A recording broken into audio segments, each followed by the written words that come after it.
Ah, the knight-errant himself. Oh, have you been watching from the gallery, Shams? I've been on the edge of my seat the entire time. Courtroom trials are fascinating affairs, as a spectator, at least. I'm glad you've been enjoying yourself. You know, it's fucked up. Like, I only learned this recently, but apparently, like, turn of the century, or 19th century, apparently, like, performing surgery on people was a public event. Like, people would pay to see surgery be performed. And the fucking surgeons were, like, stars. They went out of their ways to be showy as they were performing the surgery, which is amazing. People will do the most fucked up shit, you know? Anyway, big tangent. I have to ask, what on earth is going on? It makes no sense. What's this professor business all about? He doesn't look like any professor I've ever met before. Who even is he? Were you not listening? Ah, of course. You were in Germany already 10 years ago. Yes, the professor. When I discovered he was the one who had been abducted, a sense of foreboding stirred within me. But who knew the monster would come knocking at your door? My heart felt sympathies. As it turns out, Lord von Zykes is even more intimately tied to this case than any of us realized, isn't he? Yes, how true. His great friend from university in the dock. And now, a waxwork of the killer who took his esteemed brother's life makes an appearance too. I imagine even the shrewd Reaper failed to foresee that kick in the teeth. An extraordinary move on your part, my dear fellow, to throw that in front of the man. It was pretty brazen, like, alright, so, dude who killed your brother, right? It's all connected to that. By the way, also, your boss, big criminal, huge criminal, actually. Very, very wild. You make it sound deliberate. I can't help feeling that this professor case is really very puzzling. Oh, yes? In what particular manner? Well, there's Mr. Dreber, Dr. Sive, and Lord von Zykes. It seems that everybody in the trial has a link to the case somehow. Yes. In fact, I alone am not a member of the set. Though that leaves me as an empty seat, all alone with no intersection to any other. Excuse me.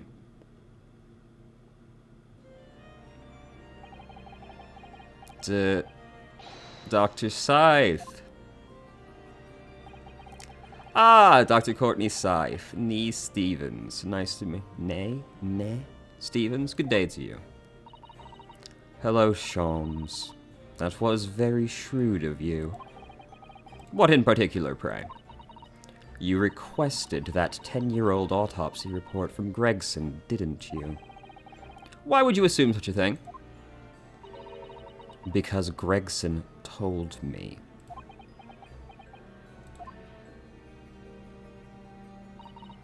To think it's been 10 years.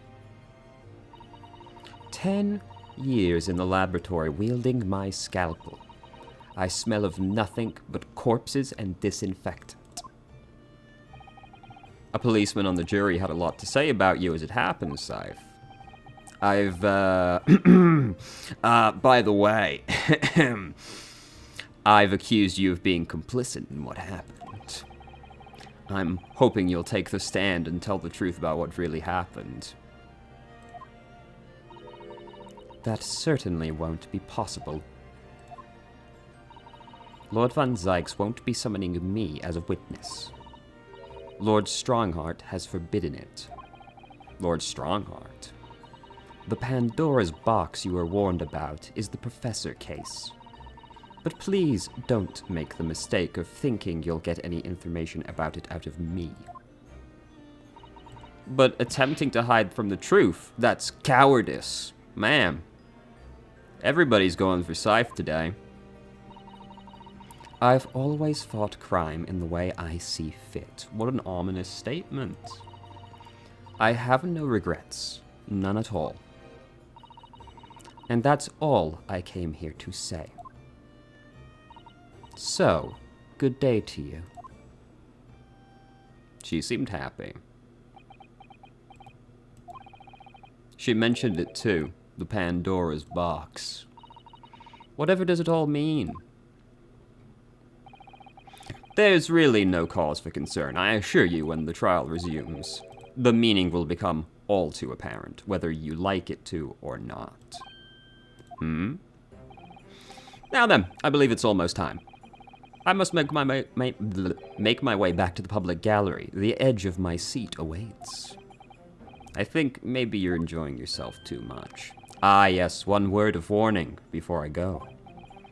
If, in the course of this trial this afternoon, you perceive even a shadow of doubt about the truth, don't let it out of your sight. Pursue it like a dog with a bone. To the bitter end, you understand. Do not falter, whatever may come to pass. Alright, I understand. Thank you. Good! I shall make myself scarce then. I purchased a bar of caramel earlier, so I shall be gnawing on that as you gnaw away at the truth. What did that warning from Sholmes really mean, I wonder? Especially the bit about whatever may come to pass.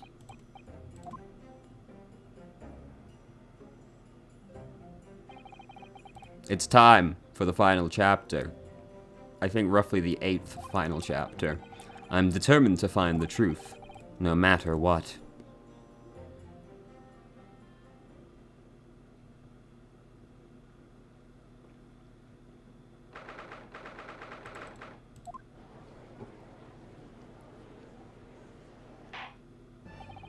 In the name of Her Majesty, blah blah. Counsels, are you ready? The prosecution is ready, my lord. Yes, my lord. The defense is also ready. As the court is aware, the case under our scrutiny began with a damaging incident at the Great Exhibition. Yet we now find ourselves embroiled in the details of a convicted felon who was sent to the gallows a decade ago.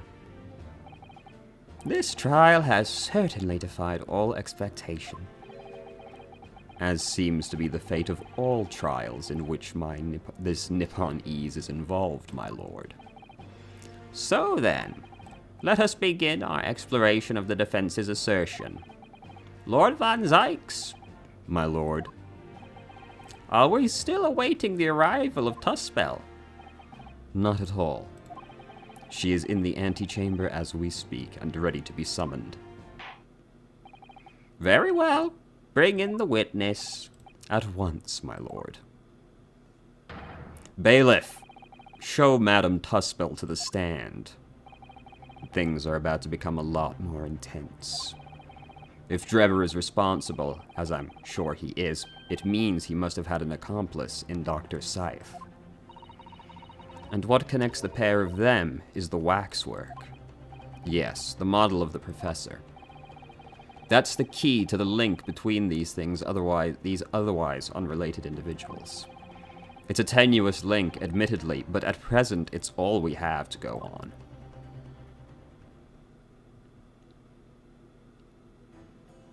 I see. State your name and occupation for the court, please. My name is Madame Tuspel Esmeralda Tuspels. I am a waxwork artisan, and the proprietress of the Madame Tuspel's Museum of Waxwork. You will have to pardon me for working as I testify. My new exhibit must open very soon. Oh, so he finally gets a statue. Oh my, what expression is she carving onto that face? A number of days ago, a particular waxwork model was stolen from your museum. Can you confirm this? Oui, that is true. At first, we believed it had been kidnapped. A waxwork model kidnapped? Yes, my lord. There was a demand for ransom money left behind by the culprit.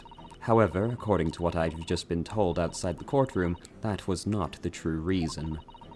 I understand it was utilized as a substitute for the murder of for the body of a murder victim. At present, that is no more than conjecture proposed by the defense. This is the victim of the case in question, Mr. Odie Asman. But of course, I know him well. He is a part of my odious personages exhibit. Odious personage exhibit. I detest to say what is evident, but Mr. Asman does not resemble the professor at all. Yes, but perhaps. Their faces are very similar. Are you suggesting that we should now see the demasked visage of the professor? I have here the key, but it is strictly forbidden to open the lock. This is absurd. Pardon? I don't know what face you carved into your fancy figure beneath that mask. But clearly it won't be that of the actual killer. Indeed, the man's identity was never made public. The trial took place in a closed court. The proceedings were strictly confidential. The condemned man was summarily executed. His identity remains a closely guarded national secret. There is no possible way that a repository of tawdry exhibits could get its hand on that information. Damn, dude. Quelle dommage. It would seem you are unaware of the Tuspel's principle. What principles? The family Tuspels has always prided itself on sculpturing its models a la perfection. Every detail, including the visage, is fashioned with complete fidelity. Et voilà our principles. There is a well-known legend about the Tuspel's waxwork from the time of the French Revolution. A member of the Tuspel family is said to have made a waxwork of the queen who was executed. Oui, that is true. It was a century ago now. I believe the queen's face was carved in the minutes following her death, actually, at the guillotine site. You are correct. The model is on display still today in the House of Horrors. We Tuspels will stop at nothing to obtain a faithful replica of our subjects. Dear me, a somewhat disturbing tenacity of purpose. It is the only way to achieve a truly lifelike representation of the subject. And it has been my family's secret for generations. Do you mean to say that beneath that mask? Oui, the true visage of the killer is there. This is ludicrous. It's out of the question. The professor spread terror throughout Great Britain. As a result, the Madame Tuspel special exhibit remains extremely popular even today. The killer, emerging from his own grave, is a sight to behold. You should come. I think, madam, it would be beneficial to hear you from your formal testimony. Let me move myself over a little bit, actually. I'm kind of in the way of the text box. There we go. With pleasure.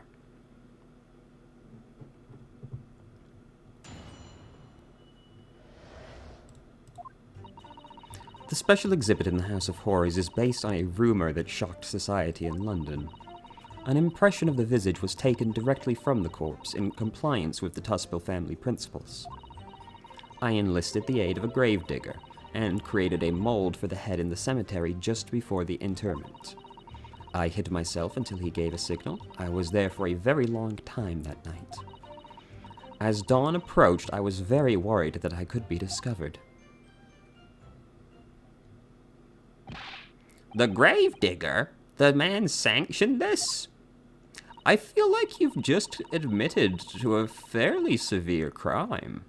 Oui, I will do all that is necessary to achieve the true resemblance my family is celebrated for.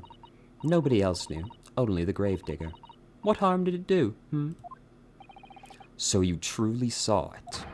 The face of that monster? Naturally, I was aware at the time his identity was a secret. But Tuspels would not be Tuspels if we did not insist on absolute fidelity. I don't believe this. I myself have seen the special exhibit at your museum. A truly blood-curdling scene in which the murderer is emerging from his grave. The scene it depicts was the subject of many rumors in London 10 years ago. I have here a newspaper from the time. This is a fairly dramatized reenaction, it seems. The special exhibit was based upon the picture in this article. It was the most detailed account of what had happened, as reported by the eyewitness who saw it. The 10-year-old article. Well, we gotta have that. We gotta have a read of that.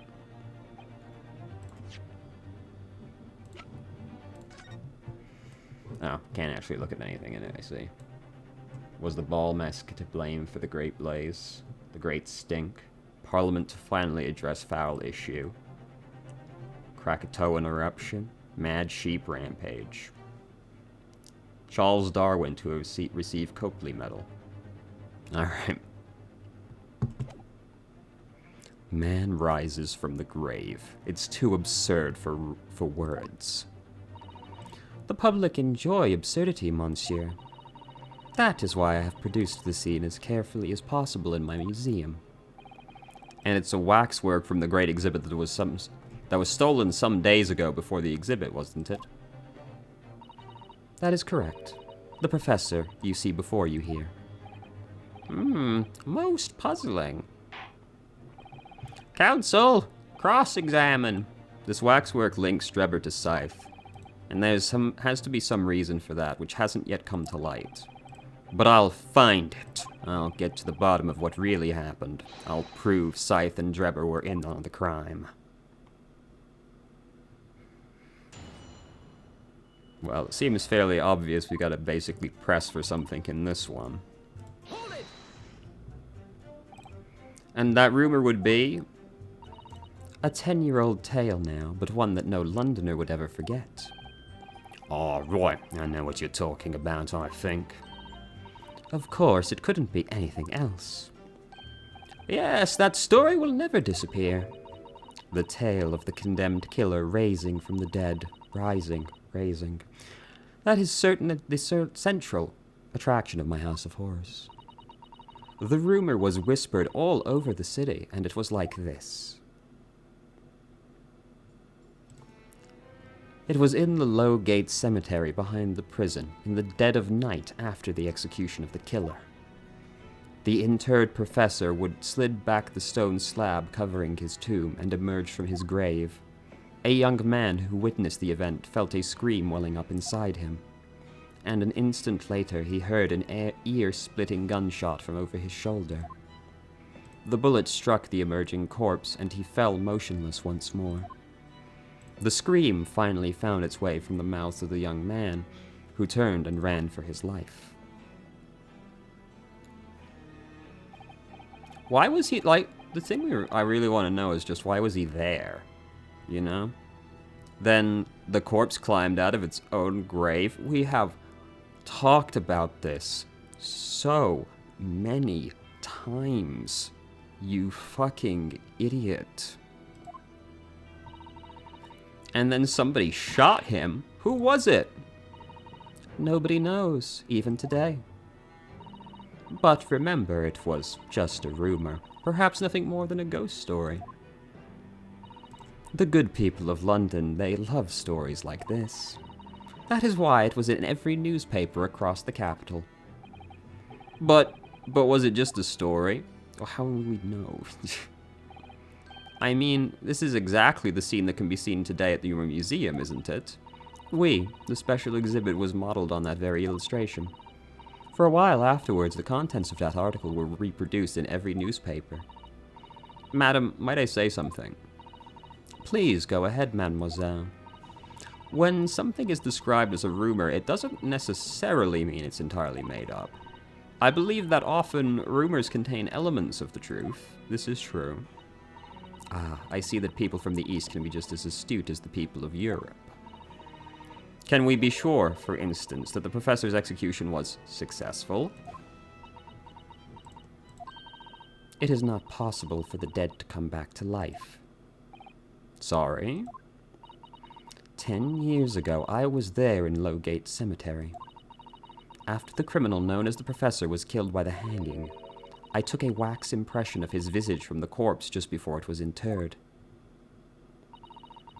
So I can assure you, the man was dead. I see.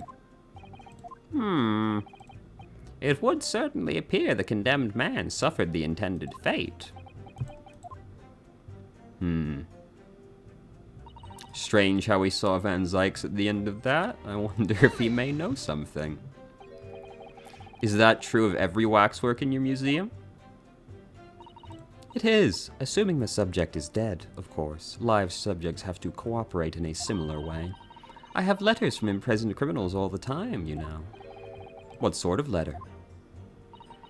When my time comes, please make a waxwork of me. Come, Ka. No. My museum is famous, monsieur. To be made into a waxwork is an honor, and for some criminals, a symbol of status even. Because nothing says hardened criminal better than wax. And it is thanks to one killer in particular that my museum has gained such popularity. I refer to the star of the special exhibit, of course, the Professor, whose form you claim to have captured from an impression taken from the actual corpse. There are no exceptions to the Tuspel principles. Hold it! Surely that's illegal, isn't it? It would seem the proprietress of this repository of novelties was blinded by monetary greed. It had nothing to do with money. The man is part of London's criminal history. That is why I had to sculpt him, to record history. It is the raison d'etre of the Tuspel Museum. But if the man was convicted in a closed court and sent for immediate execution, then surely nobody but the members of the judiciary present know the killer's true identity. I assure you, behind that mask is hidden the true face of the Professor. Do you realize what you're saying? The Professor's identity is a national secret. I understand. And now that the truth about the special exhibit has been revealed, it must perhaps close. Of course it will, as will your entire museum if you don't tread very carefully, madam. That could be another interesting chapter in the history of my family, I think, don't you? So 10 years ago, on the night of the Professor's execution, you took a wax impression. Oui, exactement. Hold it! You were there longer than you expected to be. I had some difficulties in capturing the subject's form correctly. As I removed the mask, the mouth of the cadaver fell open and I had some problems with the chin. Dare I ask? The man had been dead for a short while already, you see. His muscles were relaxing, and consequently his chin would not align itself correctly. Oh dear, what a horrible thought. Under normal circumstances, I would have an assistant with me. However, that night I was alone, and as a consequence I missed my preferred window of time. What do you mean? When I take the impression of the visage of a cadaver, I always wait until 3 hours after death. Why 3 hours? Is that amount of time significant? Rigor Mortis, right? Yeah. Rigor Mortis. It's the name given to a phenomenon that occurs in recently deceased bodies. As a rule, 3 hours post-death, the muscles in the body begin to stiffen. By approximately 10 hours post-death, the entire body is completely rigid and inflexible. And then from that point on, the muscles slowly start to revert to their relaxed state.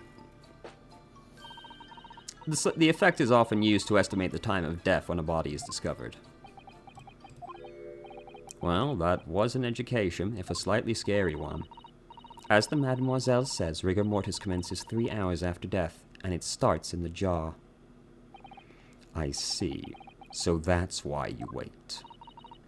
Before that time, the mouth falls open, and it is very difficult to do my work. Ugh, it's getting hard for me to do my work. I wonder what information...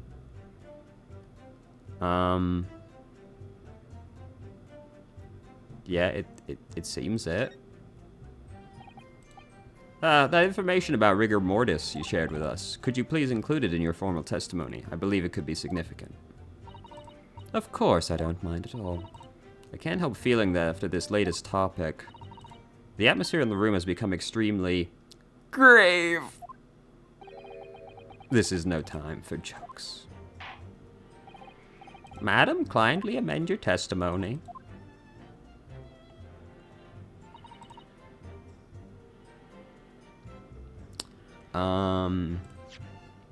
So, like, I don't know. We presenting something for this? Probably not that, right? Like, the fact it took her a while, is probably the important part. Though I, admittedly don't really know how, as of right yet. At midnight. Right. And... when did the man show up, though, right? Like, when did he arrive there? Wait, didn't she also say she waited until morning in the next part? Yes, as dawn approached. Dude, she was there all night.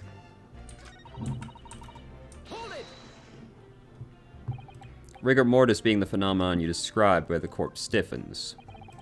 To think that it starts with a jaw 3 hours post-death, is that right? Oui. C'est car. Of course, the exact duration depends a little on the season. I didn't realize a waxwork artisan would be so well-versed. No. That is only elementary knowledge in the field of legal medicine. Well, I had no idea. I could ask my father to give you a simple primer. I think corpse should be your domain. I am not good with them. Oh dear, I'll do my very best.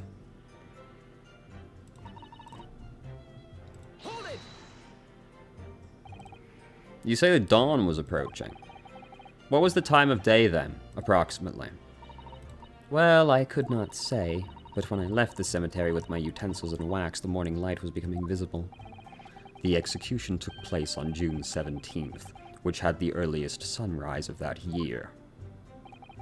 Indeed it did. First light would have been around 4:30. That really is early. The fact is, I had very little time, so I finished my work in half an hour. It was necessary to complete the impression and bury the body before daybreak. If somebody had discovered me there, it would have been a catastrophe, so I had to hurry. Is it me, or does Sholm seem to be taking shape more quickly now? You appear to go to extraordinary lengths. I wonder... Yes, it is quite significant. Madam, those details about how long it took you, could you include them in your testimony? Of course. You're quite right, it is intriguing. A sunrise at 4 in the morning would be an absolutely unimaginable at home, wouldn't it? That's not quite what I meant. Kindly amend testimony. With pleasure.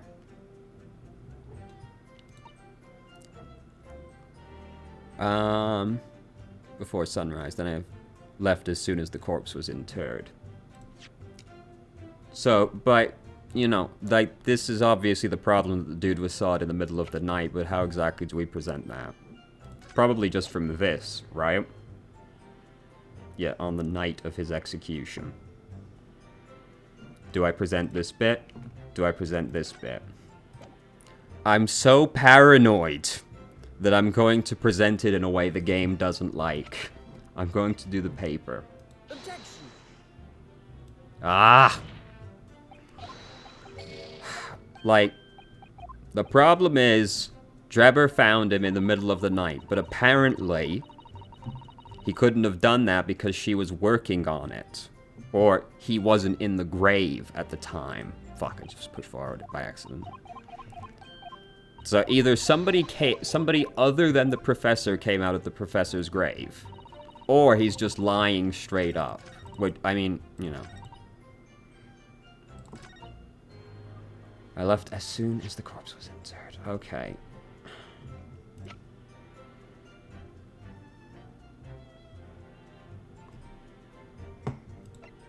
This bit.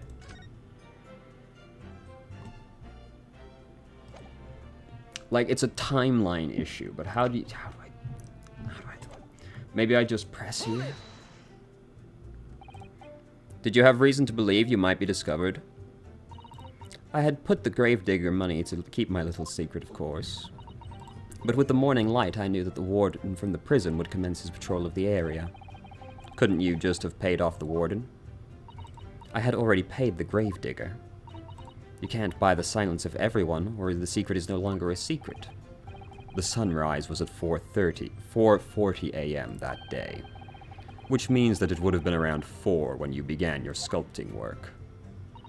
That must be correct. That would be when the gravedigger gave me the signal.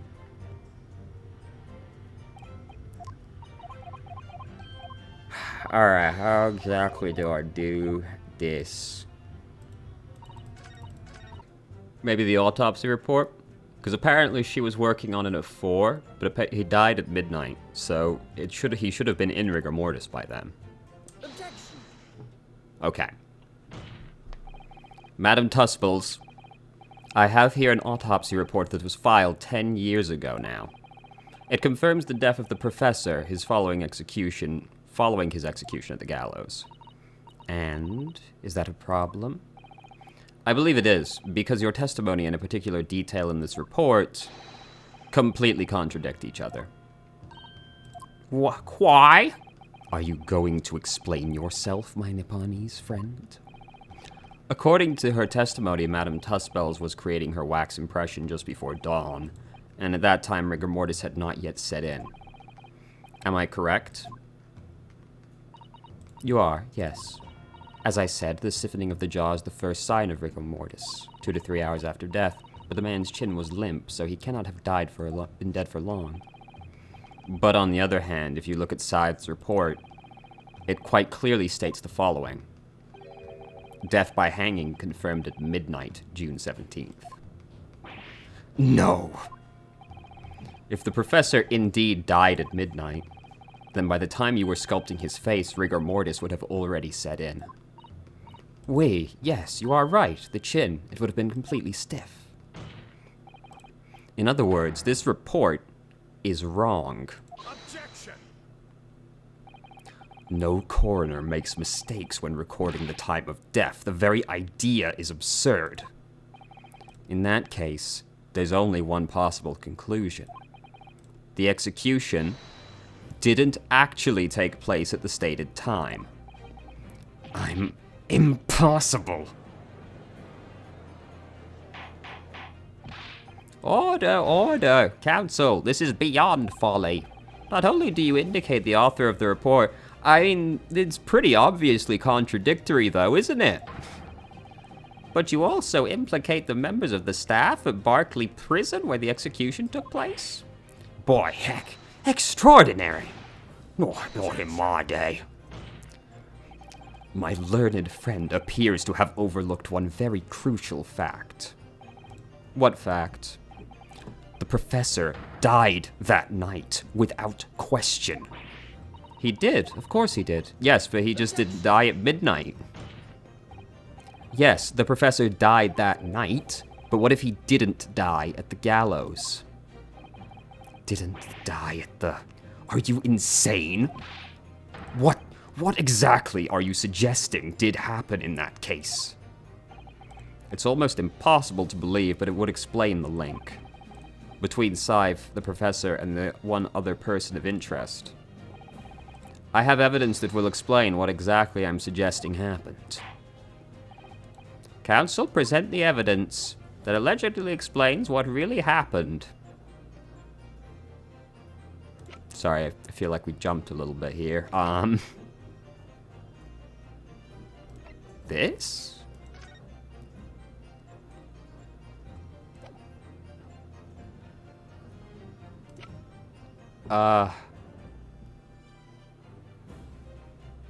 I'm not really sure what piece of evidence it wants me to present.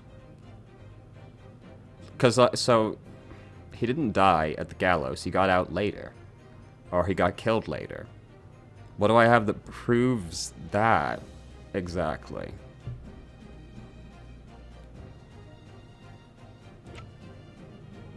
Other than the newspaper. Because then I could be like, oh, this really did happen. Like, okay, it was the paper. What happened that night is written very plainly in this newspaper article. Executed criminal returns in the dead of night at local cemetery. You're suggesting it was a corpse coming back from the dead? No. Well, if this article is to be believed, yes, the professor, assumed dead following his execution, emerged from his grave and was killed again. Objection. Don't be a fool. That's simply a rumor published by the gutter press. Can you be certain of that? Are you serious? The point is, the article says there was a witness to what happened. My word, yes. Mais oui. The young man who stole into the cemetery that night. Objection. Of course there was a witness. The story didn't write itself, but obviously the man made it up. And in any case, this was 10 years ago now. There would surely be no hope of finding him. Wouldn't you know he's in the room, actually. On the contrary, we know this witness. We all know this witness well. What? Are you suggesting, counsel, you've identified the person? Yeah, I know exactly who it was, yes. Yes, my lord. In fact, you could say he's right here, before my very eyes. Who is the alleged witness? Beep, beep, boop, boop, boop, boop, boop, beep, beep, beep, beep. There he is. No, no, that's not what I wanted to do. No. Beep, boop, boop. Take that! The man in question is Mr. Enoch Dreber. Dreber? The previous witness? The special exhibit in the House of Horrors at Madame Tussbill's Museum of Waxwork recreates that decade-old scene in great detail. The condemned criminal emerging from the grave, and beside the tomb, a young man with a lantern stumbling upon the terrifying sight. And that young man, what is a 10-year younger Mr. Enoch Dreber.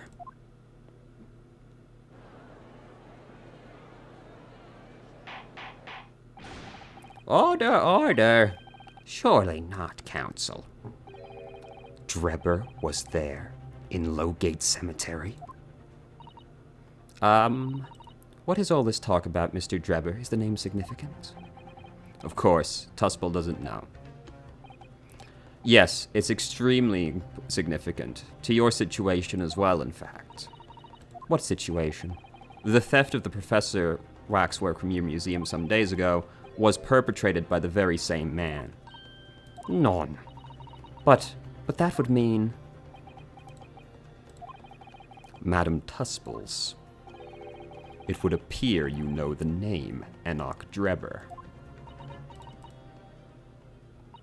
Oui, yes, I know it. But from long ago in the past. What? I mean, obviously, how else would you have made the model? Good gracious. Explain yourself. Tell us everything you know. Yes, of course.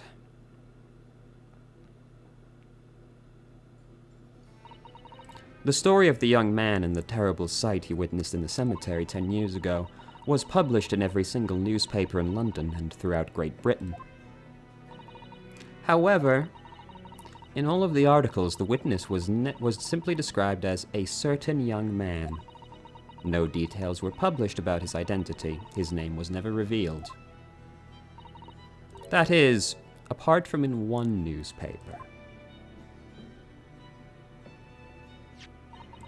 The Daily Circus. Oh, damn. You're right, that's the Daily Mail right there. It is the paper from which comes the article I have already shown. You're saying that his full name was only publicized in that article? Goodness me, yes, here it is. The university student who experienced this event is Mr. Enoch Dreber, a disciple of science at the University of London and a resident of its student dorms. Unbelievable.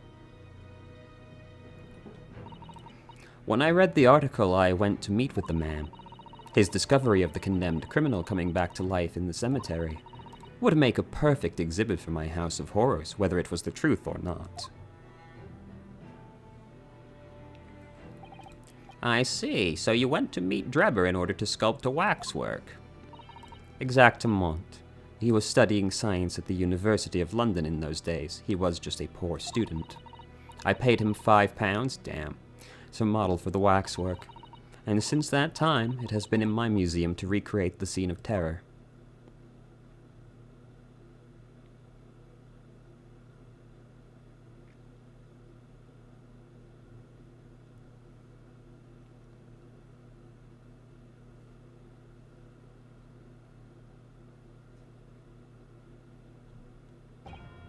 So, 10 years ago, a young man appealed to the public about an extraordinary event he witnessed.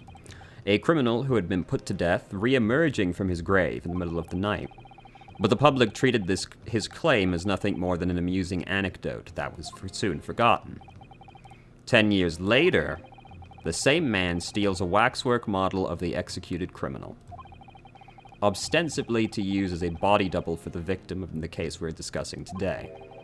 Even though the waxwork's build is a poor match for the victim and its face is obscured by a mask. So the question is, why would the man do such a thing? Which brings us to 3 days ago, when the birdcage crashed into the Crystal Tower. If the birdcage had in fact contained not the body of Mr. Asmund, but that same waxwork, the coroner from Scotland Yard who investigated, Dr. Scythe, would have noticed immediately. And yet, she submitted this autopsy report for the victim, which the court has seen earlier. Why? Because the waxwork was that of the professor. Is that what you're saying? Dr. Scythe put her name to a document confirming the death of a condemned criminal who was still alive. A criminal whose apparent resurrection was witnessed by Mr. Dreber. But that misconduct was a deadly secret the coroner would do anything to protect. Which is precisely why Mr. Dreber used that particular waxwork as the body double. Ah! My lord, this court must summon Dr. Scythe to the stand. The defense is determined to find out exactly how the coroner and Mr. Dreber are connected. But according to the missive I received this morning, Dr. Scythe is unable to participate in these proceedings. Is that not the case? She told us so herself, didn't she? Von Zykes looks like he really badly wants to summon her. Von Zykes won't be summoning me. Lord Strongheart has forbidden it. Strongheart? That Pandora's box, we remember. Something happened on the night of the killer's execution 10 years ago. And surely nobody would want to get to the bottom of that more than Lord Von Zykes. The prosecution calls for the instructions in that missive to be scrapped. But Von Zykes, this missive was issued from the Lord Chief Justice. Objection. The assigned prosecutor has the final say on policy in any particular trial. In other words, me. Yes. Let Enoch Dreber and Dr. Scythe both take the stand together. Order, order. Very well. I will uphold your request. Bailiff, send a subpoena for the immediate effect addressed to Scythe. The woman is compelled to attend on Her Majesty's orders. All right, then. Enoch Dreber and Dr. Scythe. If they weren't colluding with one another, this crime could never have been committed. I'm just a stone's throw away. I can feel it. The truth behind all of this is about to come out.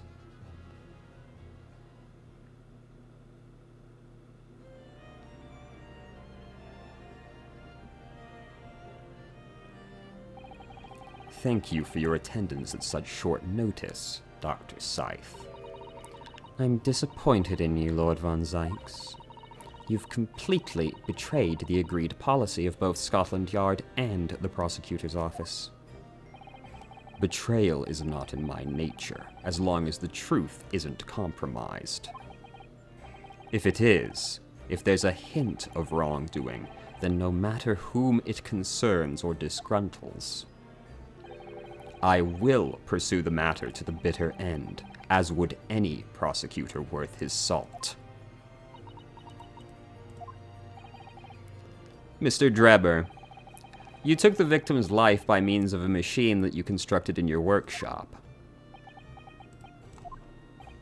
And Dr. Scythe, as the investigating coroner, you were the first on the scene to examine the body. It is the belief of the defense that you collaborated with each other and were both complicit in this crime. And where's your evidence? At present, we have no definitive evidence, but we have a very significant clue. What are you talking about? I'm talking, of course, about the waxwork. This model of the killer known as the Professor, who was sentenced to death 10 years ago. You don't need to tell me.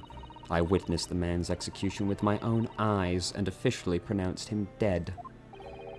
That remains to be seen. Is that so? According to the newspaper reports on the night following his execution, the killer came back to life. Don't waste my time. And the sole witness to that mysterious event was you, Mr. Dreber, wasn't it?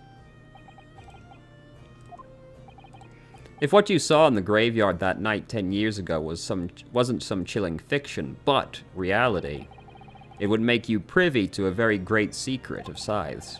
A secret so profound it could compel the coroner to collaborate in your evil scheme, in fact. Mr. Dreber, tell the court. Tell everyone the truth of what you saw that night. So he was the student who saw it. You can see the resemblance, actually, can't you, with the man in Tusples, I mean. Surely he's not going to claim he really saw, especially not after all these years. He was a research student at the university, wasn't he? A bit too clever for his own good.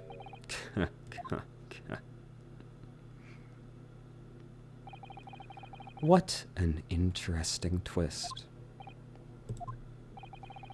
When, at the time, not one person would take me seriously. Yet now, here we are, 10 years later, and suddenly my story matters, and in a court of law, too.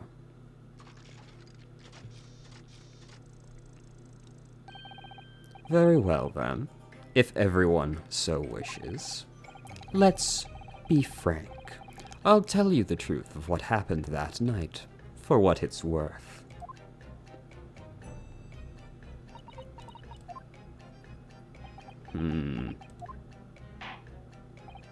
So, Mr. Dreber, your testimony, please. You will tell the court exactly what you stumbled across. Yes, of course, as you wish.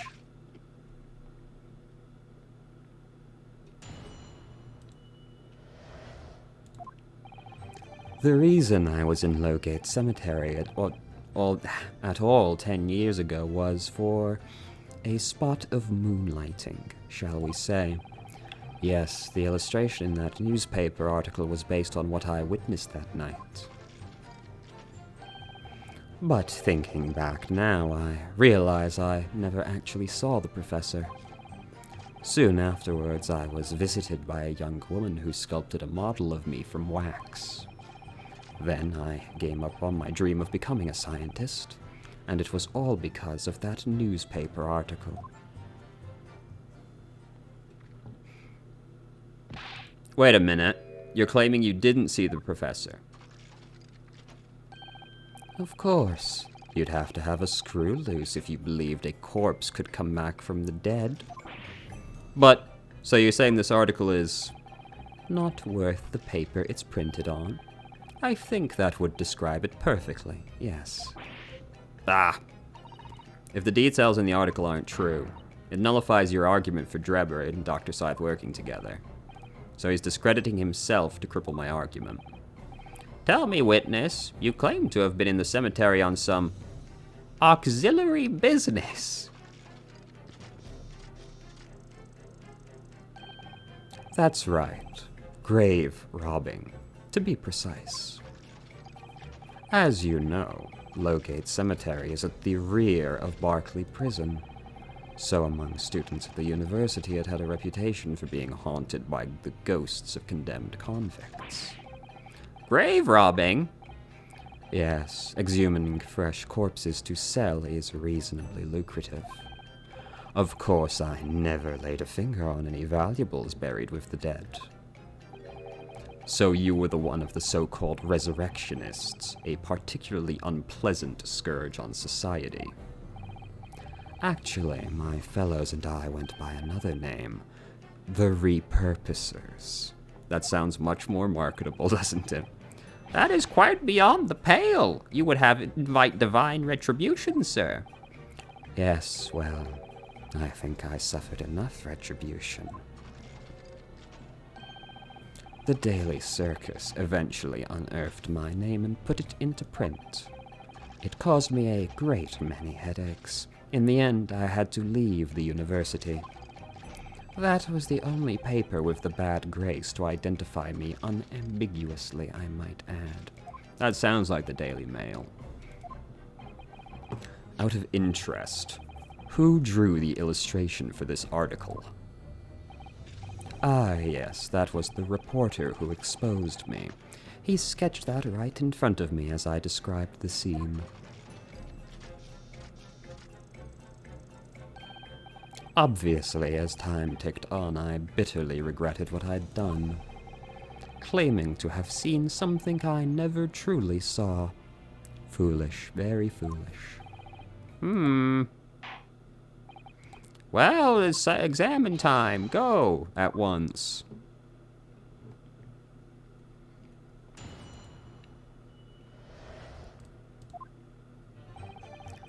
All right.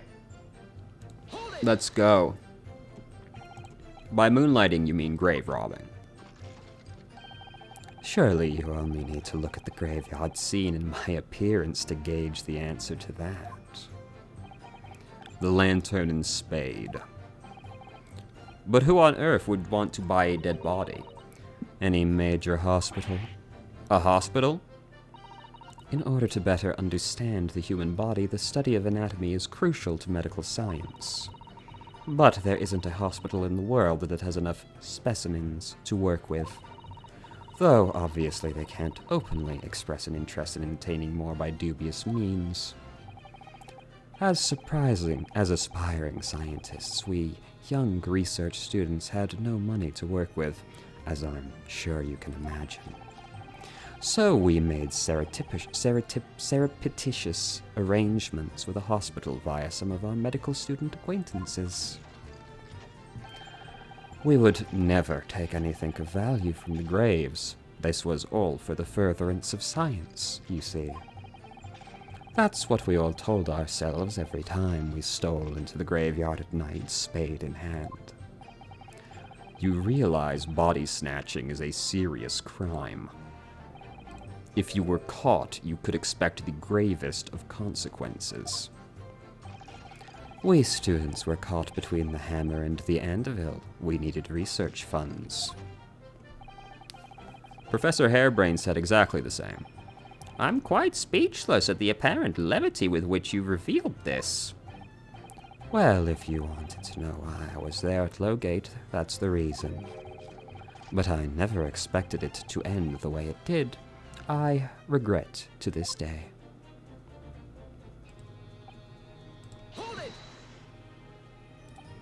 The strange happening at Lowgate, which you now deny. Not entirely. I ran to fetch the police at the time, you know. I was shaking like a leaf. But they didn't believe a word of it. In fact, I was very nearly arrested myself. So you went to the papers instead? I started big with the London News, but unsurprisingly they didn't want to know either. In the end, though, it was reporters from the gossip rags, the gutter press, that came to get my story. And it spread like plague through the capital as gossip-hungry Londoners lapped up the tale. The story was in every single newspaper at the time, with the exception of some broadsheets. And yet only 2 or 3 of them actually interviewed me personally. Most of the accounts turned out to be very interpretive ghost stories. What about the article in the Daily Circus? That particular journalist found me at my dormitory.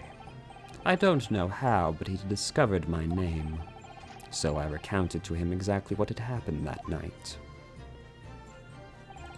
And from your description, he drew the illustration. Precisely. That's how I learnt that the condemned man was the infamous murderer. Because the reporter told me so. I had no idea myself, you see. Newspaper reporters are wont to stoop around in matters that don't concern them. So the scene portrayed in the illustration is accurate, then? Well... Go. What are you talking about? I think I explained already, didn't I? Lowgate Cemetery is the rear of Barclay Prison, so it was renowned among us students at the university for being haunted by the ghosts of condemned convicts. For some absurd reason, I was scared of the graveyard at night, and as a result only too willing to believe that nonsense about the dead coming back to life. But you said you saw it.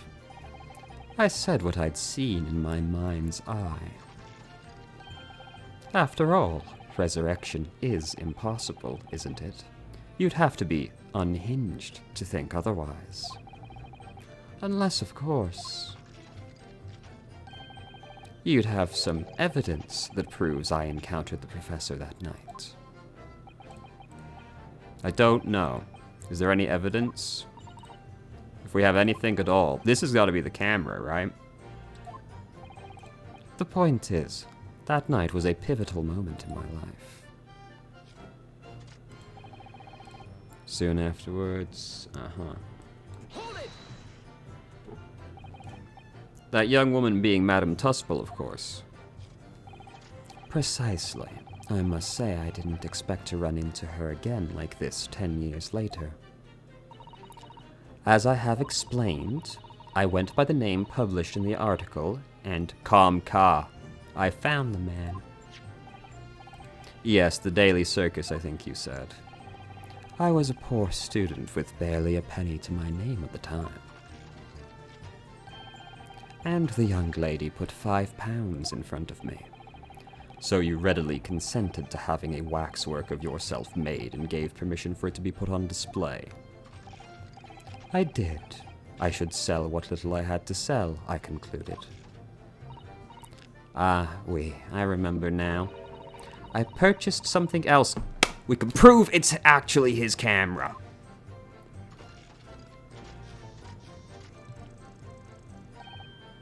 Did you? I can't say I remember. What was it, madam? His camera. Ah. Oh yes, I made a point of taking it with me whenever I made an excursion into any cemetery. You took a camera with you? To what end? To record details of the bodies I disinterred. But I had no intention of ever visiting a graveyard again after that night, so I sold it. I see. But I still have it, monsieur. It is part of the special exhibit. I am very meticulous about such details. It would seem, then, that this is the very camera Dreber took with him. Yes, interesting. We did it. Burp, burp, burp. Back it up. Here we go. Well, actually, do I present it here? I'm presenting it here. The thing that makes me wonder if this is going to bait me is he's never saw the professor at all. This isn't a statement saying it didn't happen, just that he never saw him, but I'm presenting it. No, okay. As far as I'm concerned, that should still count, but, you know, I've felt that about a lot of things today. Well, not just today, in general.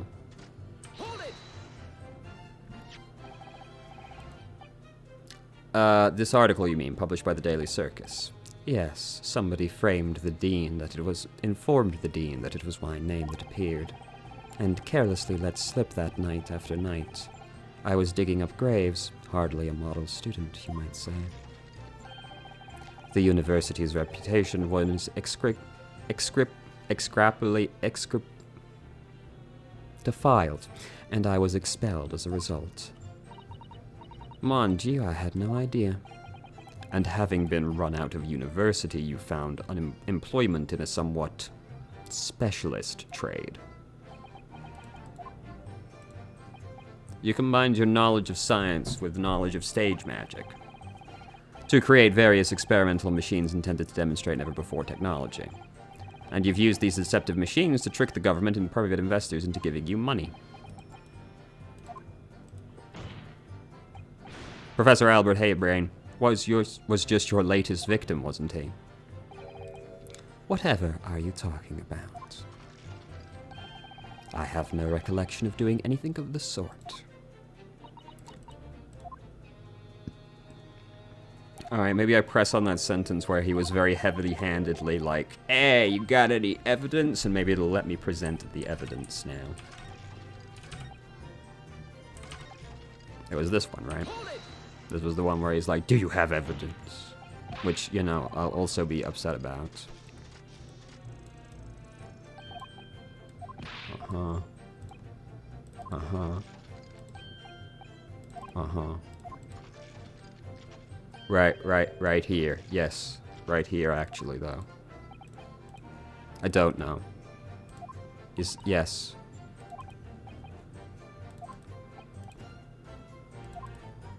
But I already tried to present the camera there. But I just tried to present the camera here.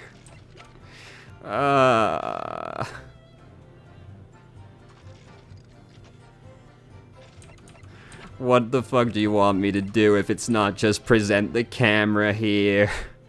Oh my god. Do I have to examine the camera again? No, it's like all done.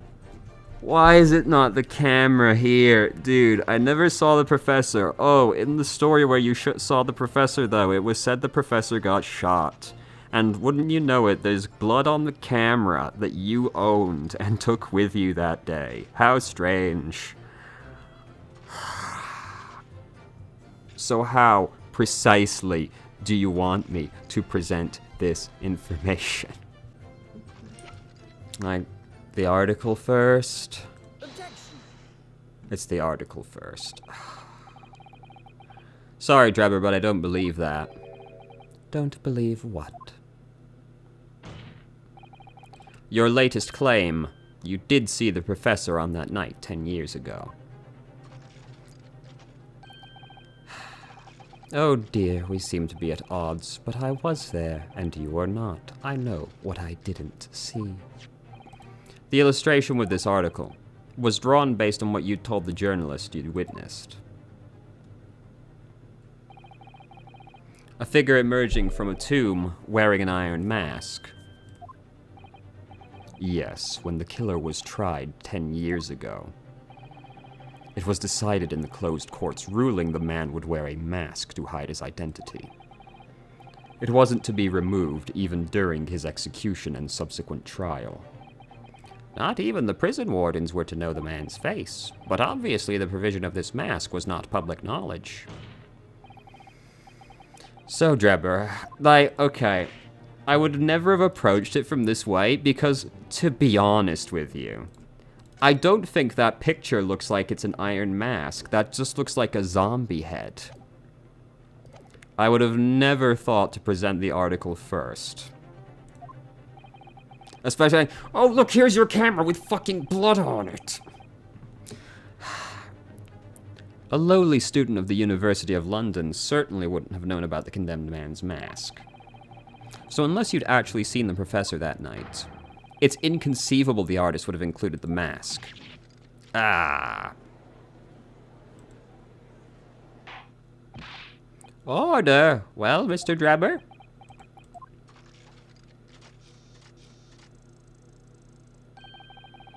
It's a vile scene, isn't it, if you look closely?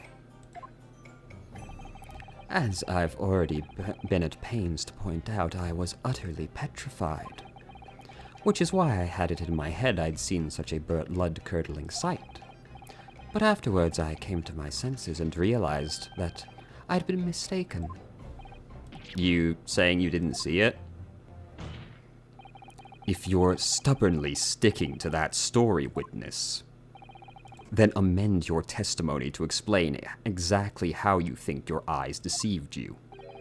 Of course, only happy to oblige. He's still not conceding the point. Of course not, but we've got a fucking camera! What I witnessed was a fellow grave robber at work. A fellow grave robber? What are you talking about? Well, I wasn't the only one busy in the cemetery that night, you know. Other body snatchers were at work. You know, you just go through the aisles of the graveyard, you wave to each other, hello Bill, watch out, that corpse looks a little bit on the heavy side, you wouldn't want to throw your back out. Of course, when I saw one emerging from the hole he dug, my heart very nearly stopped. So that's the terrifying sight I actually saw.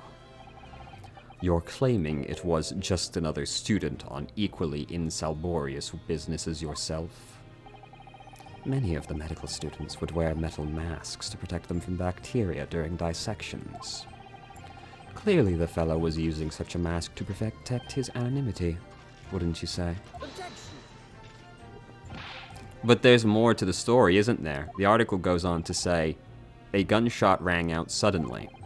The bullet pierced the resurrected man's chest, whose breath then stilled once more.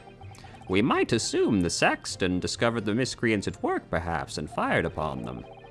If a gravedigger had shot somebody in the cemetery, I think it might have been rather big news. Ah, yes, well, I can only assume it was an embellishment bolted on later by the reporter. What's going on over here? Excuse me.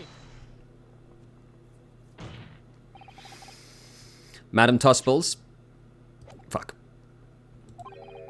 Don't take it out on Sholmes. Oh la la, pardon. I was lost in my thoughts. Would it be fair to say Dreber's last remark was significant to you? I thought it was a little strange, that is all. How Monsieur Dreber could claim this now. If you don't mind me saying, madam, what are you talking about? Well, when I met you 10 years ago at your university dormitory, you recounted to me about your adventures in the cemetery, no? Including the gunshot. Stop. You might want to watch your tongue, you know. Objection! Have a care, Dreber. That's no way to speak to a lady. Grr. Please, Madam Tuspel, carry on.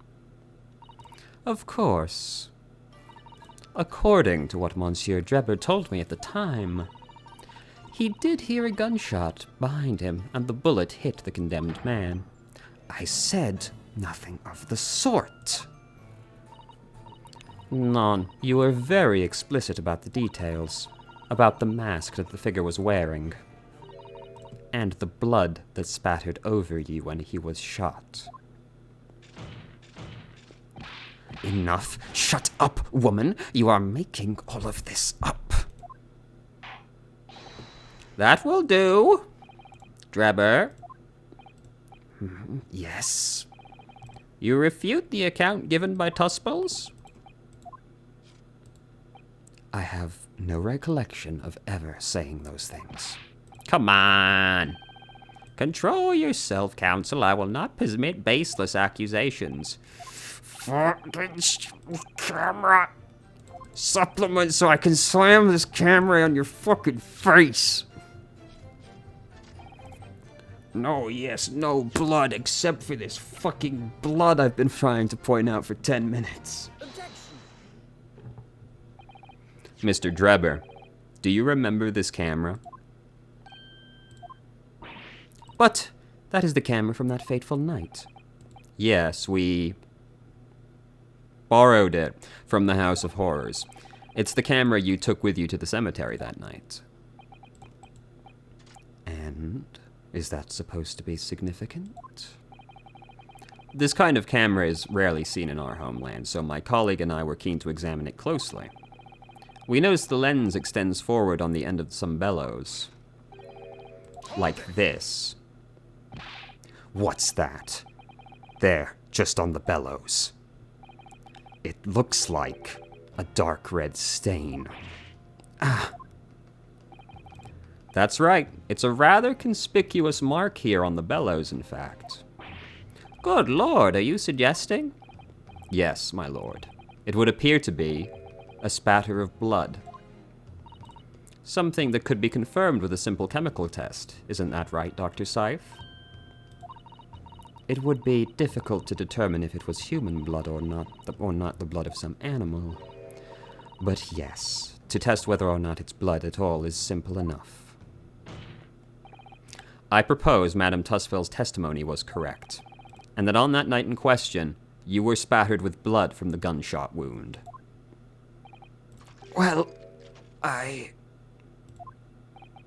And that furthermore, you really did witness the condemned professor emerging from his tomb.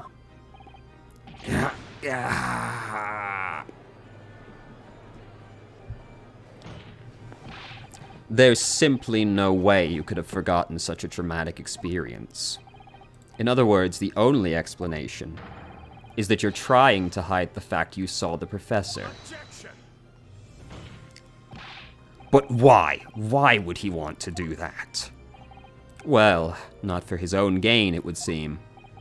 For whose, then? Who could benefit? Mr. Dreber is obviously lying in order to protect someone. My goodness, he's shielding? Yes, my lord, and clearly, it's someone who doesn't want the truth about the professor coming back to life to be exposed. Well, Counsel, who is it then? Who is the witness trying to protect? Has to be Seif, right? Why, who else could it be? Take that. The obvious answer is Dr. Seif. Seif. Whatever do you mean? Imagine if the convict who'd been sentenced to death was not, in fact, killed. Imagine if that it was to come to light. What are you insinuating? And imagine if the convict in question was the country's most hated mass murderer. If it was the professor. That would be an unprecedented scandal. Objection. This is beyond a joke. Need I point out that the dead cannot come back to life? What you're suggesting would mean that the execution never actually happened. Yes, that's exactly what it would mean. Objection. Once a man is sent to the gallows, he hangs. No one could escape, not in Great Britain. Objection. But the fact is, there was a witness to the fact that the man did escape his hanging. If it were really true, Counsel, the implications of misconduct would not stop at the supervising coroner. It would taint the honor of the entire judiciary from the ground up. And it's exactly because of those monumental repercussions that Dr. Scythe would consent to any demand made of her by someone who threatened to expose the secret, even if that meant being complicit in a crime. You mean? I mean that Dr. Scythe wasn't collaborating in Dreber's wicked scheme. She was coerced into collaborating in order to protect her decade-old secret. She switched the dead body of Mr. Asmund with the waxwork model and fabricated the autopsy report.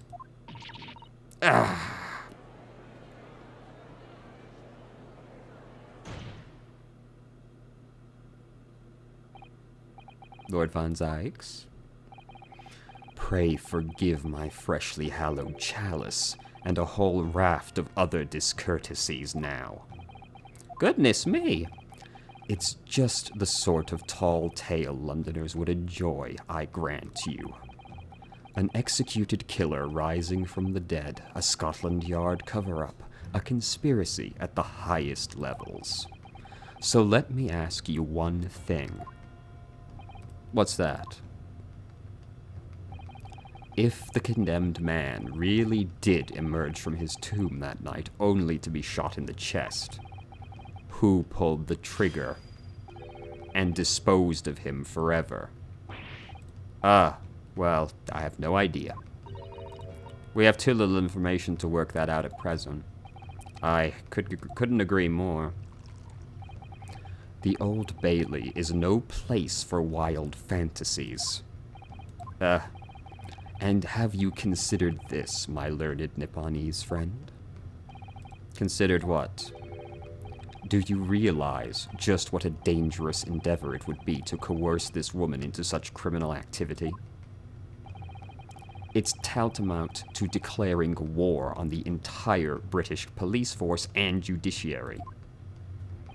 Quite hard to imagine any sum of money being offered for research could warrant it. To rely on some stage deception when so much is at stake would be madness. Well, I suppose. And this was no petty crime either. The victim was murdered. A man who'd already invested money in the venture and would be instrumental in future profits. Yes, I had no reason to kill Mr. Asmund at all. Or are you forgetting his death results in me receiving not a single penny? This is the part I'm having a lot of trouble working out. The court is already aware of the contract between myself and the victim, no? This is the contract. The motive for this case runs deep, though. I can feel it. Using threats to force the head of the forensic investigation team to cooperate is extreme, yeah. Especially for a government grant he had no guarantee of receiving. If the research grant was the aim, taking Asmund's life would have made no sense. Which means Dreber's motive wasn't money. He was just trying to kill Asmund. But why? What was his motive then? Your time is up, my learned friend. I'd say you have one last chance before the jury lose their patience with this charade. Let's see if you can back up your heady proposal, shall we? How do you explain why this engineer would throw all caution to the wind and threaten his own country? At this point, I'm not prepared to listen to more of this outlandish conjecture without proof. Counsel, present your evidence. All right. Who exactly was Asmund Dreber? There's a connection that no one's seen yet. And I'm going to present 2 pieces of evidence to show what it is. Oh, God.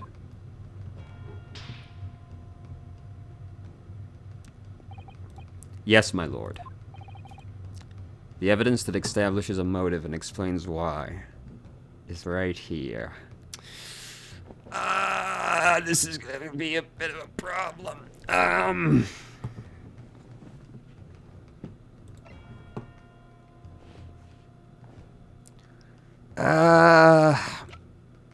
Okay. there's a connection between Dreber and Asman that we haven't thought about yet. We know about the connection that he was hired as the engineer. What other possible connection could he have to Asman? Could it be that Dreber killed Asman because Asman knew something? In which case, it obviously needs to be pretty fucking big. So, because I mean, you got a few, like, realistically, there's only like a couple of reasons that he could have done this if the reason wasn't money, right? Like, it has to have either been to cover something up or, like, revenge, I guess. He either needs to have been covering something up or he needs to have had some kind of grudge against Asman. So, could it be that Asman is linked to the professor also?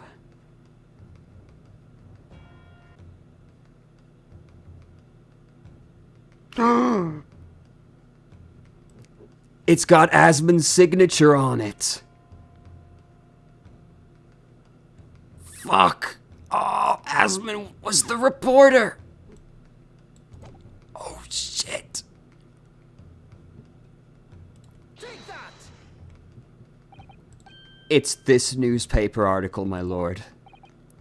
That was written 10 years ago, and every detail has been examined already. What can it possibly tell us? That drivel should never have been written. It's typical gutter press nonsense that means nothing. Yes, on its own, it isn't particularly significant. However, when considered alongside another piece of evidence, it will completely explain your motive for wanting Asman dead. What other evidence? Counsel, you will present your evidence without delay. It's the contract. Take that! It's this contract, my lord. Mr. Dreber, this is the contract you signed with Mr. Asman. Yes, that's right. The very document, in fact. That proves I had no reason to kill the man. No, I'm afraid not. What? There's something very significant that this newspaper article and the contract have in common. Really? And it's that common link that shows very clearly why you were determined to kill Mr. Odie Asman. It seems the defense has uncovered something the rest of us have missed. So, my learned friend, point out what these two pieces of evidence have in common. What exactly is the link? Bam. Take that! What these two pieces of evidence have in common is a signature. A signature? The signature on the illustration that accompanies the 10-year-old article and the signature on the contract belong to the same person. What? Ah! As the court just heard, this illustration was drawn 10 years ago by the newspaper reporter who found Mr. Dreber and interviewed him about his ordeal. If you look closely, the reporter's signature can be seen in the bottom right corner. And if you look at the contract here, which was signed between the witness and the victim last year, you can clearly see Mr. Asman's signature. Let me see now. Good lord, yes, they're identical. In short, the journalist who drew the illustration and wrote the article published about Dreber 10 years ago was the victim of this case, Mr. Odie Asman.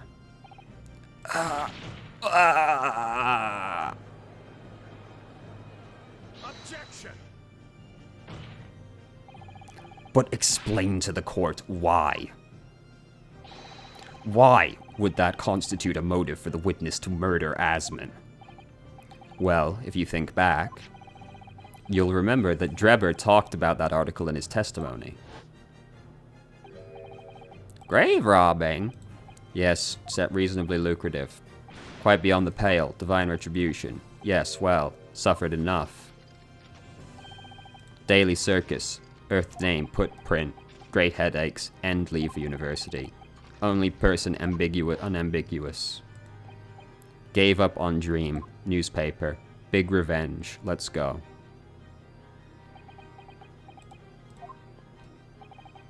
At the time, you were a student of the University of London who dreamt of becoming a scientist. However, this single newspaper article changed your entire life. So Asmund used to be a journalist. He did, my lord. In fact, it's a widely held belief that Asmund managed to position himself at the heart of his criminal network, thanks to the many dubious connections he made during his time as a reporter. So you had to give up on your dream and leave university. You lost everything. Eventually you found yourself working in the field of science, but only in the shadows. And all because of that article, written by Asmund. Enough!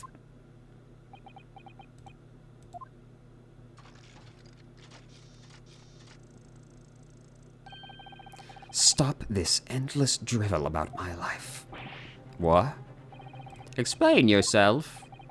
Yes, it's true. I had to leave university as a result of that article. But it was just the straw that broke the camel's back. What do you mean? Almost every student of science in the faculty was too poor to actually conduct any research. But they struggled on with their hypotheses anyway. We all did, only to have them taken by vultures. Sooner or later, you knew your ideas would be stolen and printed by patented by some wretch or other. Good gracious. Making a name for yourself as a scientist in a climate like that was a miracle only a select few geniuses could ever hope to achieve. Personally, I wasn't one of those geniuses, so it was hardly a wrench. Being forced out of the university because of Lowgate was the best thing that could have happened to me. Mr. Dreber, do you genuinely believe that? Of course I do! Who's better placed to know whether or not I possess a talent for science than me? I'm sorry to say that your words don't ring true at all.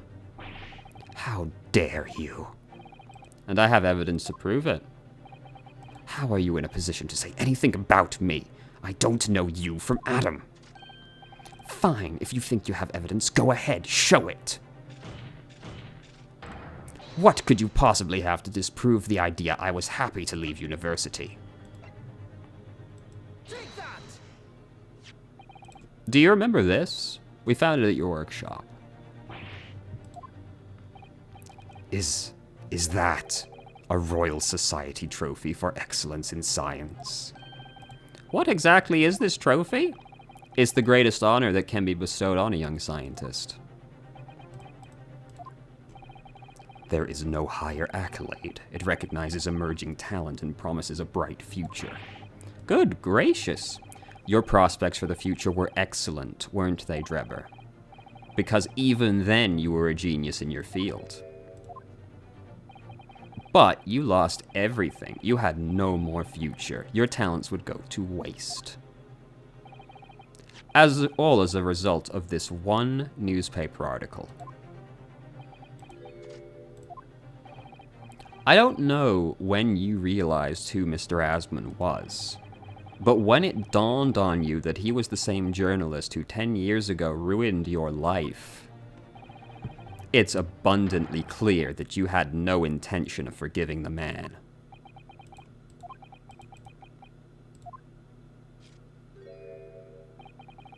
The truth is...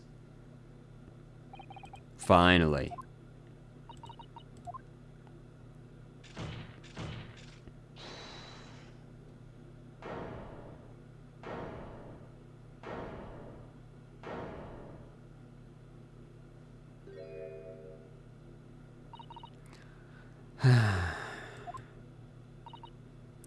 Fine.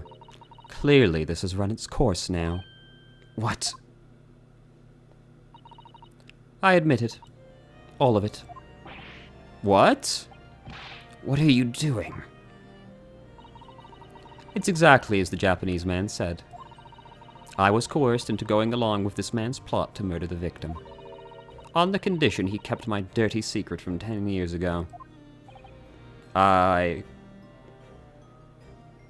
This is surprisingly forthcoming. Why are you doing this? No. Good Lord!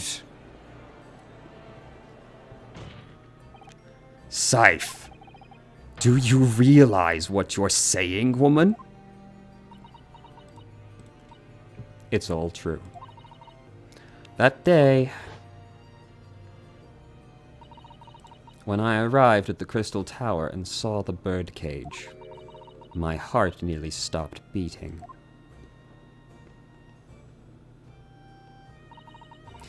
That memory from a decade ago that I'd done my best to bury deep inside myself. It was the professor again, staring me in the face. And then, before I had a chance to react, I noticed something else. There was a note tucked inside the model's jacket. Dr. Scythe, you will go along with my plan. From someone who knows the truth about what really happened that night. Suddenly it all makes a lot of sense.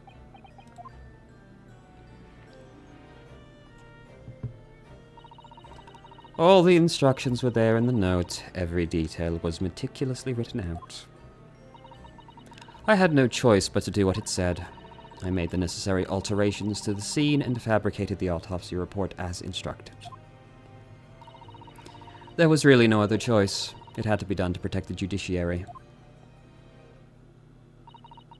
I can only apologize now.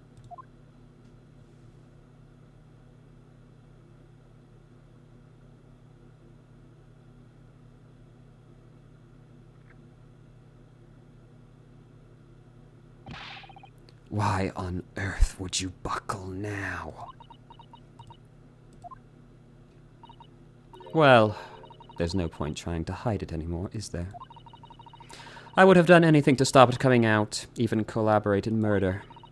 But the great lie about that execution 10 years ago has been exposed. Whatever happens, I'm finished. So then, Dreber, what do you have to say? Your accomplice has admitted to everything. Surely it goes without saying. You admit your part in it too. I admit nothing at all. What? Have you forgotten that the kinesis machine was ripped to shreds by an explosion? Short of me admitting to a crime, there's really no possible way for you to prove I did anything wrong. I mean... really? Order, order! Whatever this man says, I admit everything. He threatened to expose my secret, so I went along with his plan. And Lord von Zykes... yes. I hope you'll accept my apologies. What happens next is in your hands, of course. I have heard more than enough. I hereby present the final findings. This trial is not the proper forum in which to pursue the alleged wrongdoings of Mr. Dreber. The defendant is Professor Albert Harebrain. Very true. It had slipped my mind. Isn't he one of your closest friends? As the court has heard, Dr. Scythe has admitted to the allegations, thereby absolving the defendant of any possible guilt. You mean... At the present time, it is the conclusion of this court that the defendant was not involved in any wrongdoing. Does the prosecution object?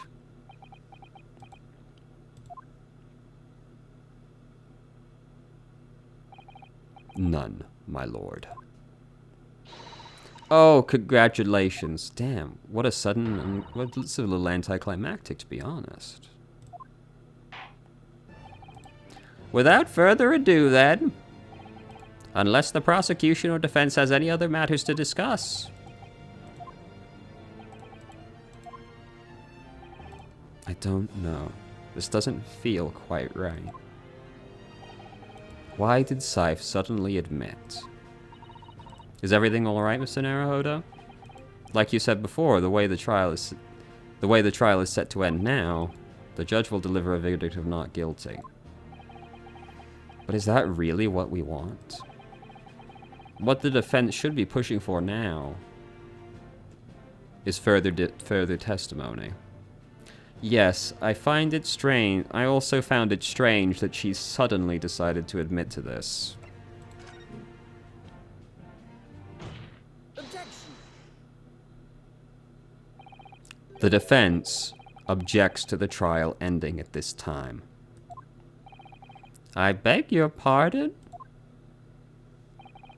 We demand one final testimony. What?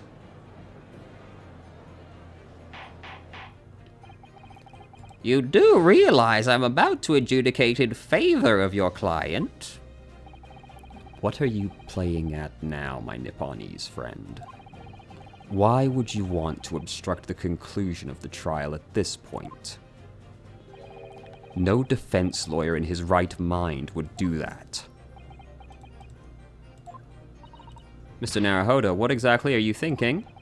The truth, the whole truth, and a way to bring it all out into the open. Right. Yes, in hindsight. Ah yes, one word of warning before I go. If, in the course of this trial this afternoon, you perceive even a shadow of doubt about the truth, don't let it out of your sight. Pursue it like a dog with a bone. To the bitter end, you understand. Do not falter, whatever may come to pass. I'm sure Sholmes knew. He must have deduced that this would happen. Yes, I am here in court to advocate for my client, and to secure an acquittal. Obviously. But that's not all. I believe I have a duty to the court to pursue the whole truth of the case until every last detail is laid bare. And that is why the defense calls for further testimony from Dr. Scythe. Testimony from me? About what? About the nature of your collaboration with Enoch Dreber. Huh. In case it's escaped your attention, I've already admitted to everything. The whole truth has already been revealed. So stop wasting everyone's time. His lordship made very plain your client will get the acquittal you wanted. There's simply no point protracting this business further with another tedious cross-examination. Objection.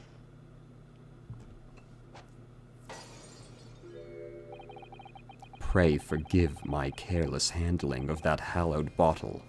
I slipped. That's what you call it? What is your objection? The prosecution also calls for supplementary testimony. Don't be stupid. If there is more to this case that has yet to come to light, then I will join my learned friend in pursuing the facts until the bitter end. You'll what? Lord Von Zykes? This is most irregular, to say the least. However, as the prosecution also calls for it, I will uphold the request. Dr. Scythe, you will testify for the court, explaining the full details of your involvement. Aye, very well.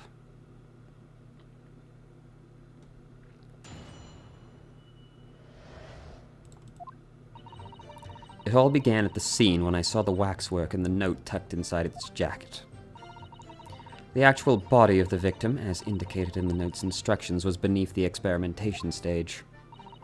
The body had to be arranged in a certain way to implicate the defendant, which was my job. I enlisted the help of the entire forensic investigation team to dress the scene appropriately. The truth about the execution 10 years ago is a state secret of the highest level. I had to protect it.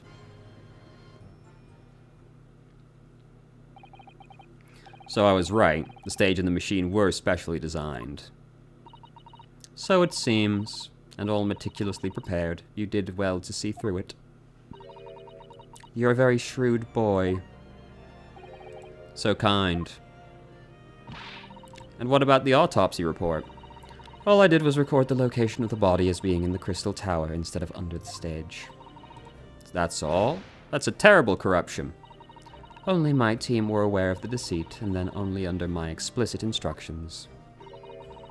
Nobody else at Scotland Yard knew anything about it, I assure you. We must be thankful for small mercies, I suppose. Well, I believe that testimony has clarified everything. There's no particular need for a cross-examination. No, I disagree. I can't shake the feeling something's wrong.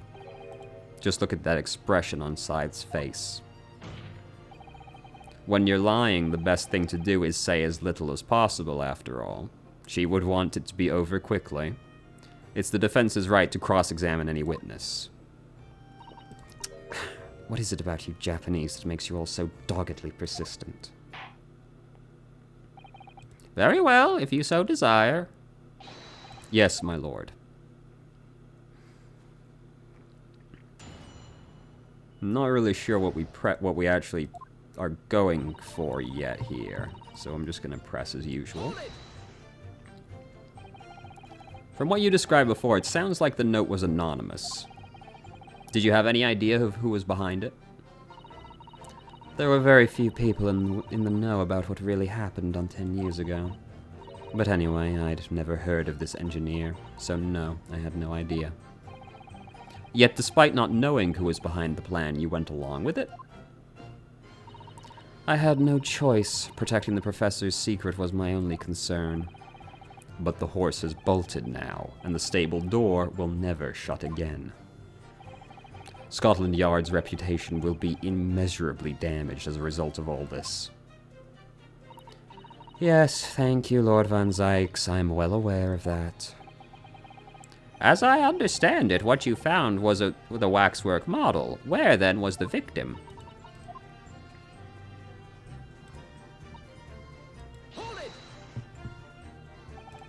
So you knew about the special construction of the stage.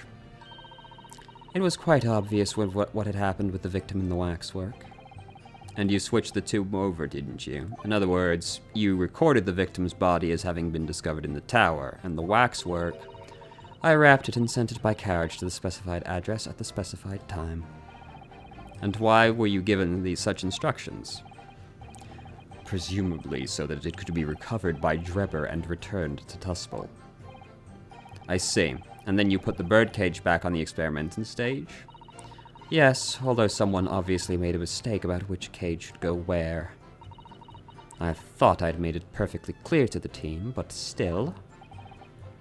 I suppose you were focused on the victim's body, that being the more important detail.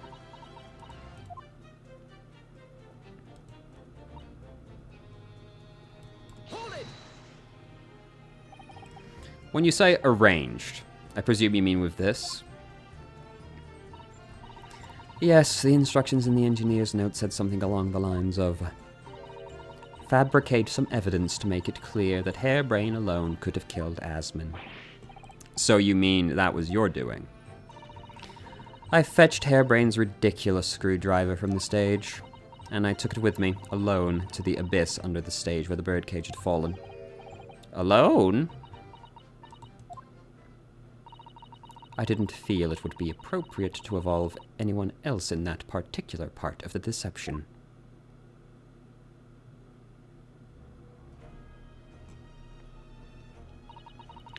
There was a void under the stage where I found the birdcage and laying in the dirt. I approached it, I leaned down, and slowly opened it up. Then I took the screwdriver in both hands and plunged it into the man's chest.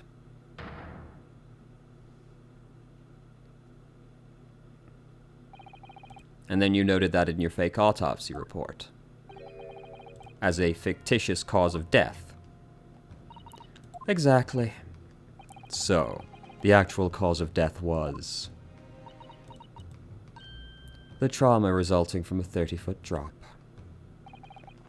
My word!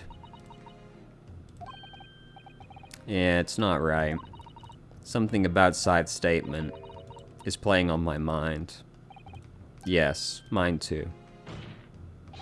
Scythe. There's really no need to shout. I can hear you perfectly well. The defense calls for you to add what you just said to your formal testimony. Oh, which part? The real cause of death. The real cause of death, that part. Because now we can present the same thing again that we did earlier, which is that the broken part of the bird cage is the base, not the head.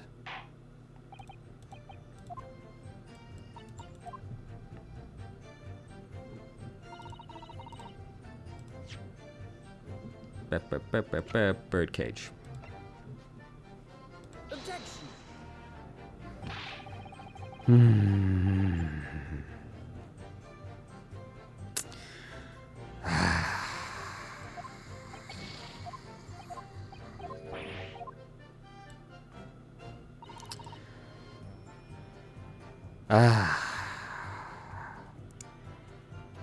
We literally made this argument already once. The birdcage is broken at the bottom, not the top. It is strange he's snapped his neck doing this.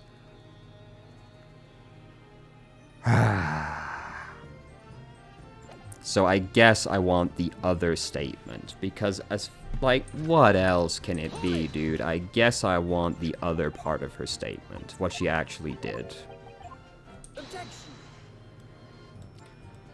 Nope, neither. Okay, god damn it. Okay, fuck me.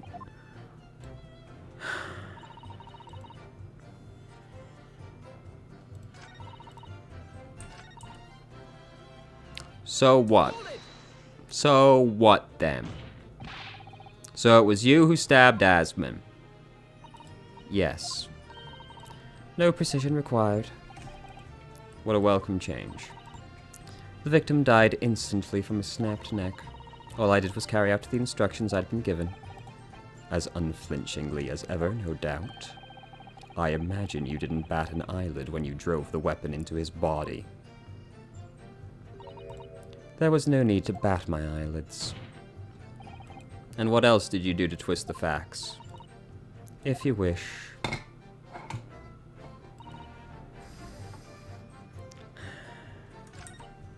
I guess I'm gonna press on the other two as well.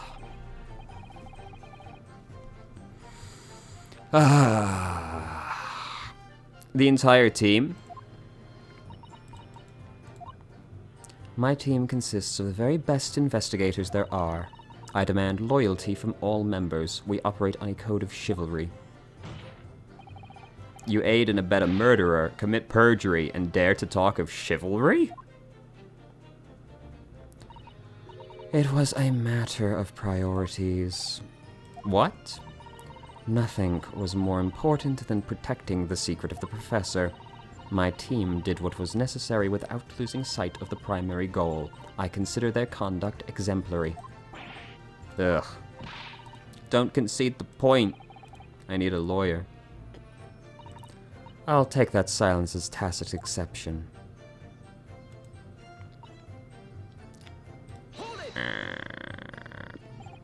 But at what cost? Faith in Scotland Yard is going to suffer a terrible blow. And your precious secret is out now anyway. Yes, as you say. And I take full responsibility. Blow me down, Dr. Scythe. Surely there was some other way you could have protected the secret. No, there really wasn't. I'd done my utmost, believe me. In many ways, I respect your determination. Woo, nearly froze. I do believe she was being genuine.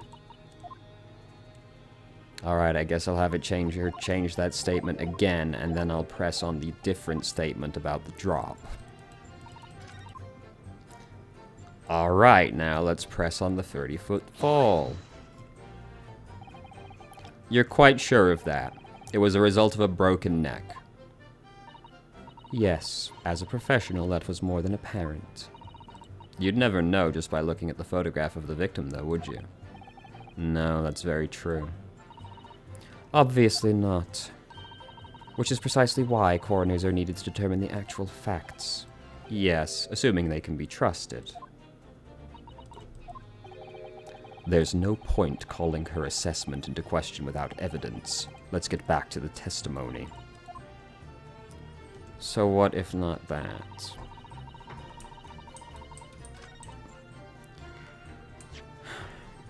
Like, why is it not the birdcage again? God damn it. Maybe it's about showing where the location of the screwdriver is, actually. Because the screwdriver wasn't found on the body.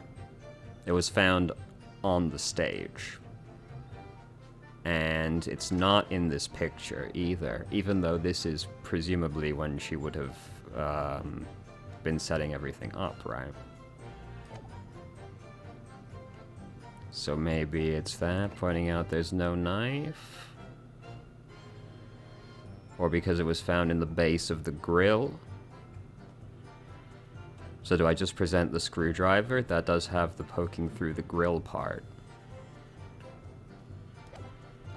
In which case I'd want what she did to the body, not actual cause of death, I think.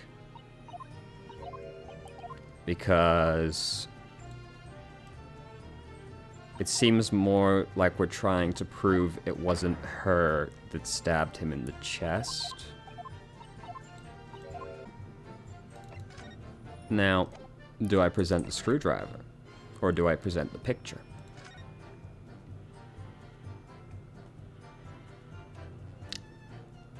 Because this has got the poking through the grill part, but this is no screwdriver. I'm going with the photo first. Objection. Fantastic news. I've got a nasty feeling that this inconsistency points to an extremely uncomfortable truth.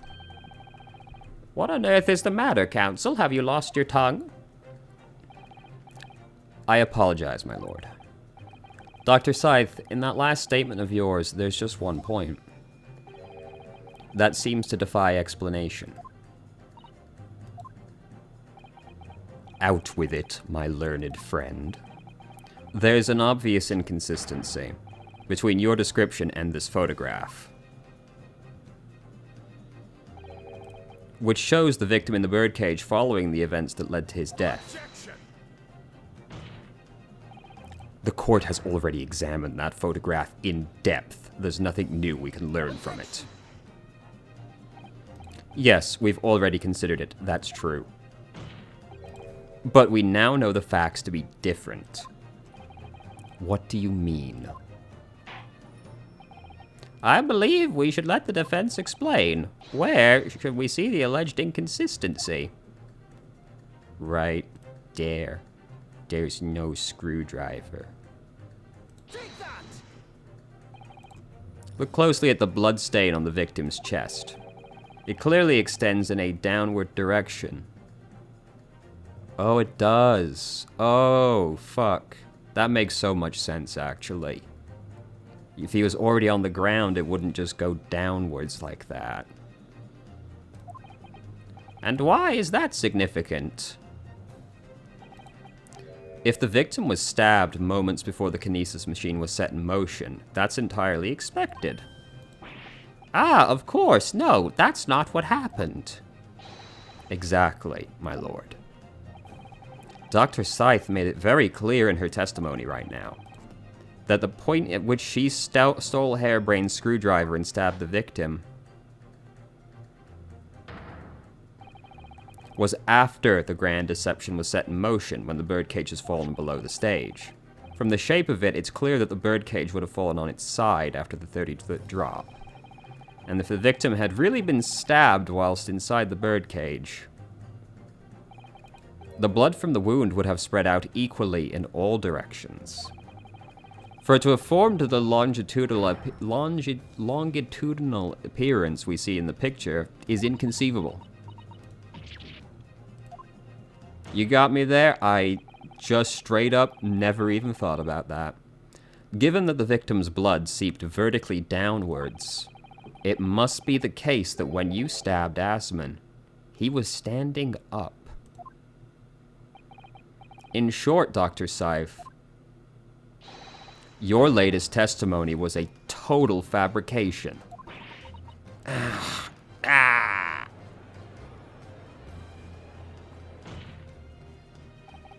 I knew it. I was right. Now I've identified that contradiction, there's only one way to explain the facts. We've all been under a great misapprehension here. What? What sort of a misapprehension? Dr. Seif, you claim you were coerced into helping Dreber as a result of the note left in the waxwork. You claim that you made changes to the scene of the crime to implicate the defendant. And you claim that you authored a fake autopsy report to cover your tracks. But one of those claims is an out-and-out lie. Because the question of what the bloodstain really tells us has only one possible answer. If that's the case, what is it, man? Counsel, you've clearly struck upon a revelation. Which part? How she was coerced. Because she was told to arrange the scene. She wasn't told to kill anybody. So that has to be different. Okay, it's one of these two. And it's either how she was coerced or the stabbing. See, like, the thing that makes me hesitant to pick the stabbing of the victim is it feels like a trick question answer, because we literally just established that that was a contradiction. So why, then, is the game asking me to reiterate the point? But, like, we also do know that the stabbing was a lie, because of the blood. Like, we know she lied about stabbing the victim, or at least the nature in which she stabbed the victim.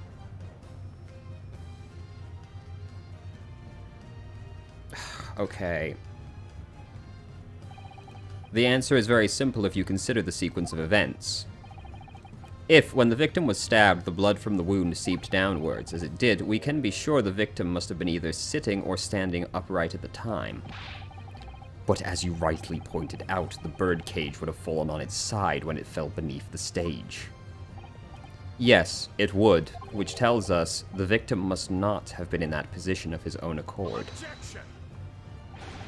That's impossible. The man was dead, remember? No, that's the misapprehension.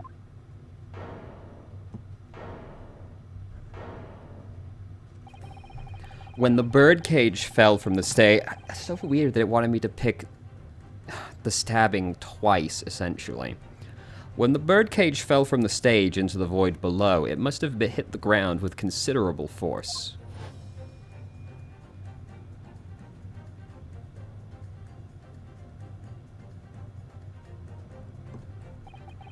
But Mr. Asman didn't die in the fall.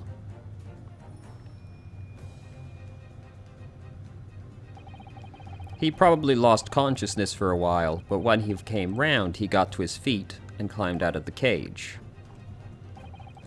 Just as Dr. Seif appeared.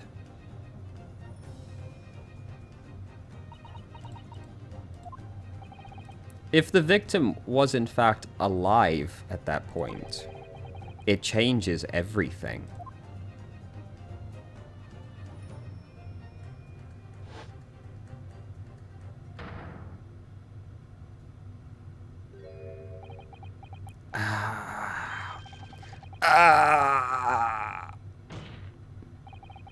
Mr. Odie Asman's killer wasn't the defendant, Professor Albert Harebrain. Nor was it the mastermind behind the stage trickery, Mr. Enoch Dreber. It was you, Dr. Courtney Scythe. Yeah.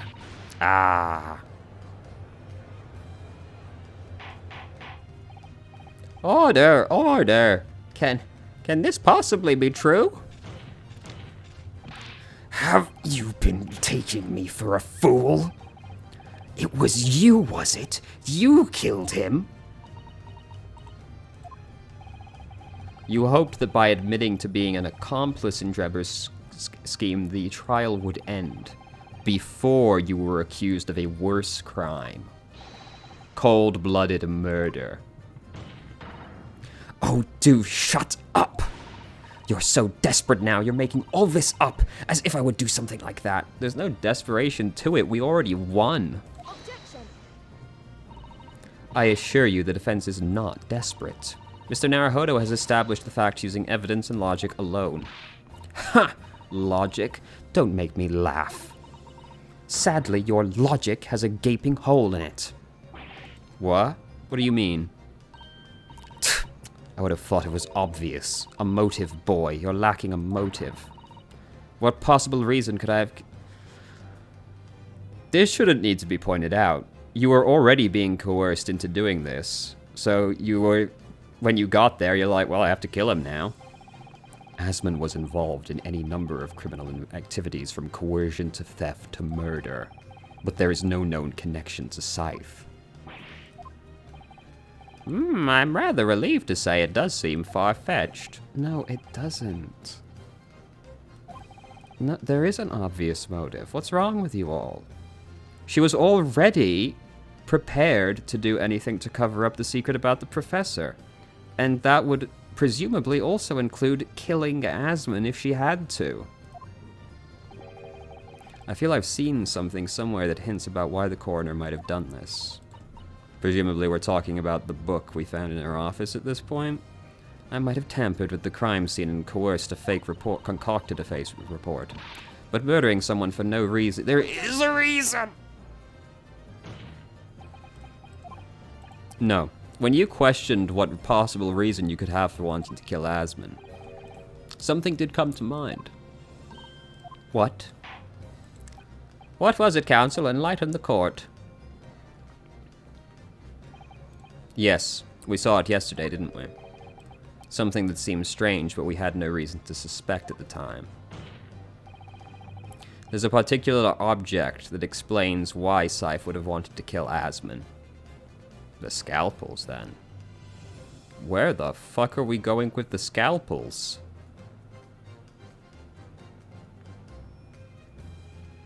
Where are we gonna go with... I guess it's the scalpels, isn't it? It's a scalpel, or rather, scalpels. Did you say scalpels? Ah. It would appear that word has struck a chord, Doctor. You. Come on, out with it. It was yesterday, when we visited your laboratory. Look at this big, thick book. It appears to be accounting. Yeah, oh, fuck. Oh, boy, that's a lot of scalpels. Whoa, Nelly. 500 scalpels? A month? At first, I wondered what on earth you could be using that many scalpels for. But actually, I realize now it's not the scalpels themselves that are significant. It's the money for them, disappearing every month from the department's accounts. Asman's criminal organization relied heavily on extortion for its funding. Tracing the money from the forensic investigation team's account to find where it was going would be extremely straightforward. 10 years ago, when Asman was still a journalist and wrote this article, he may well have stumbled upon information as he was researching the story. Information relating to Scythe's darkest secret that he would use to rack money from her for the next decade. Her darkest secret? Good lord, you mean... I don't know what happened on the night of that execution 10 years ago, but clearly the opportunity to rid yourself of that menace was too tempting to pass up. So in the end, you weren't coerced at all, were you? You did it entirely of your own free will.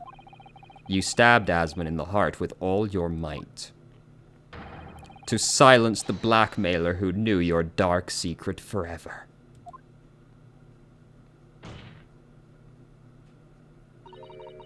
You'll never understand, none of you. What we've had to keep covered up all these long years.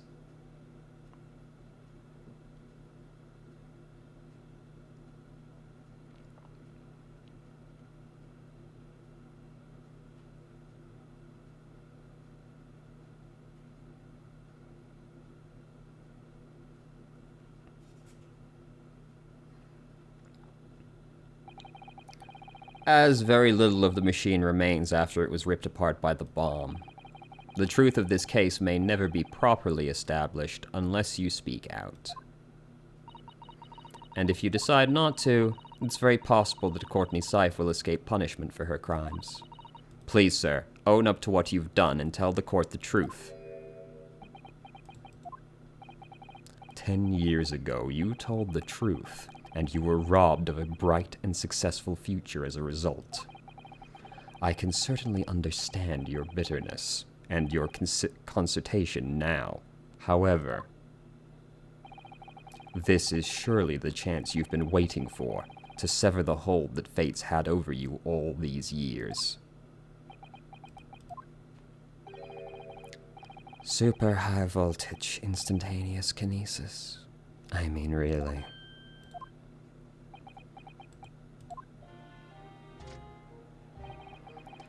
It's the addled-brained mock scientists that are the worst, you know. They don't recognize the fact they don't have talent. They can't even get that right. And so they end up chasing impossible dreams, having unbridled faith in their abilities. They go on and on about their wonderful hypotheses, their stupid eyes shining like a little child's. They make me sick. I can't abide their foolishness. Careful, Dreber. I was particularly pleased with the kinesis machine. It made for quite a show, didn't it? So you admit it? You admit that it was nothing more than a sham? Yes, I admit it. I did it all in the name of revenge. Revenge for the future Asmund's article deprived you of 10 years earlier. But the revenge you sought didn't stop at Asmund, did it? Which is where that particular waxwork comes in.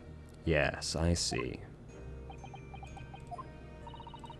The condemned convict you saw rising from the grave in Lowgate. If your account of those events were all true, then obviously Scotland Yard couldn't afford to acknowledge what had happened. Even if it meant discrediting a bright young man and crushing any future career he might have had.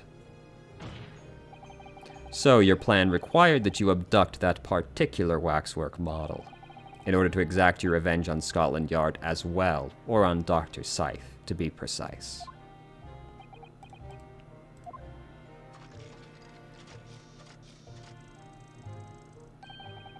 It was a year ago. By some extraordinary twist of fate, Asmund turned up at my workshop. He didn't remember who I was, of course. He just wanted to employ my services as an engineer. And he happened to have a paper with him. An article on the front page caught my eye. About the coroner who'd handled that bogus autopsy being appointed head of a new forensic team. When I learned that news, my cognitive processes started to devise the plan. What a horrid tale. He robbed me of my future, so I wanted to use the man's own wiles against him for revenge. And have that rotten Scotland Yard eating out of my hand at the same time. I wanted them all to suffer the same humiliation I'd had to suffer.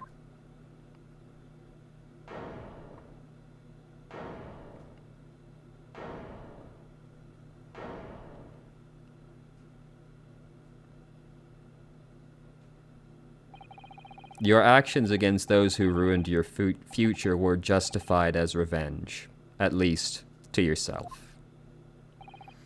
Certainly, no one has the right to destroy another man's prospects, especially for purely selfish gain. And yet, in carrying out your plan, you did exactly that to somebody else, didn't you? Did I? Professor Harebrain's only crime was passion for his hypothesis.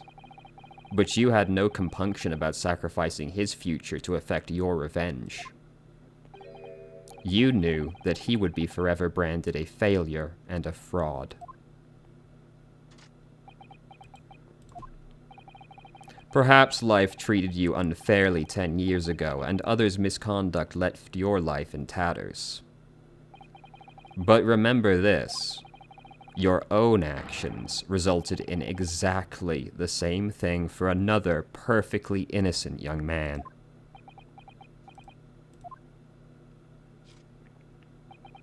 I...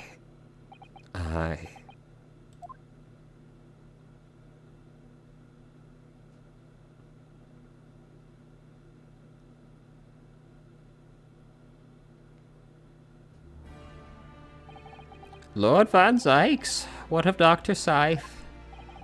An immediate warrant for her arrest has been granted, and she's been remanded in custody, my lord. I presume she will face trial in the coming days, along with Mr. Dreber. A most regrettable situation indeed. She made great contributions to her profession over the years. It's really a hard truth to swallow. However, that is a topic for some future occasion. For now, Professor Harebrain. Oh, yes. It seems there was a great deal more to your experiment than you realized. However, I think we can assume now that all that sordid details have been brought to life. This has been a very long and profound trial, but I'm pleased to say you are absolved of all guilt. This whole experience has taught me a very great but painful lesson. I've been, this dedicated scientist, this devotee of natural philosophy. I've been selfish and self-centered, and above all, a fool. Professor. I've spent my life thinking of nothing but my research, misguidedly believing that I could do whatever I set my mind to despite my lack of talent. And the worst of it is, in the process, I've caused others pain and misery. Others who are far, far greater people than I. No, Professor, that's not true. What? Don't tar yourself with the same brush as Dreber. Whatever happened was his doing, and his alone. This outcome is his fate, not yours. You're not to blame in any way. Van Zykes, and the derision with which he referred to you earlier, calling you a fool, talentless even. The man has no idea. To believe in yourself and work your fingers to the bone to realize your dreams, that's laudable, not laughable. No one has the right to deride others for such choices. Oh. Thank you, Barak. So, ladies and gentlemen, Yes, my lord. it is the court's expectation you find the defendant not guilty of the charges. I presume there are no objections? None from me, my lord. Certainly not. This trial has really made me think, but this is the right decision. It's all been proven methodically and rigorously. I have no misgivings whatsoever. Oh, what's that? He's done, is he? It's all over? I don't know what's become of the yard these days. I don't recognize the place. Very well. In that case, I hereby pronounce the defendant Not guilty. We did it. We saved the city. Fuck me. Jesus Christ.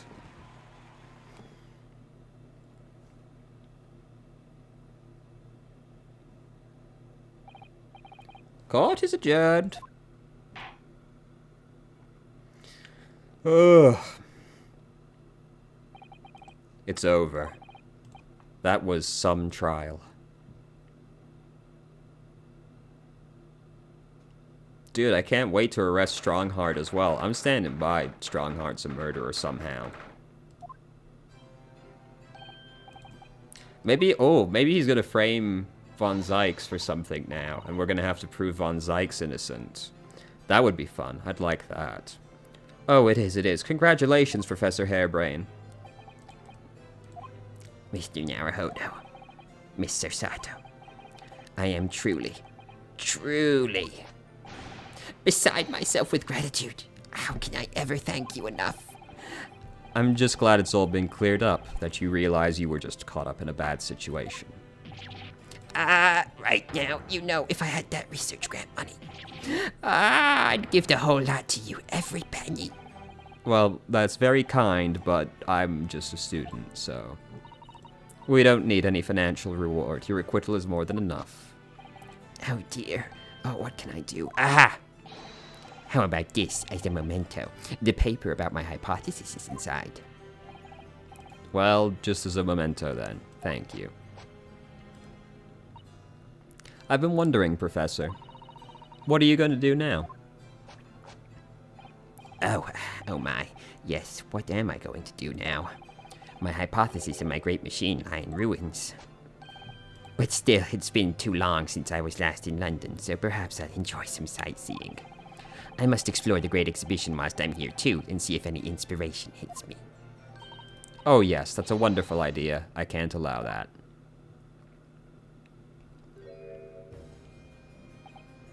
Lord Von Zykes? What are you doing here? Barrack. I'm sorry you had to go through that, Albert. Well, if I'm honest, it was terrifying. You were like a great demon behind your bench there, snarling down at your prey. You're one of the true friends I have. I couldn't leave it to anybody else to handle the prosecution, or the defense. Sorry? Or the defense? Did I hear that right? I always knew that you had my best interest at heart, don't worry. How about you show me around while I'm here in town? It's been a long time since we left university. We have a lot to catch up on. Listen, Albert. In a few days, your acquittal will be made official. When that happens, you must head straight to Dover. I'll accompany you. What?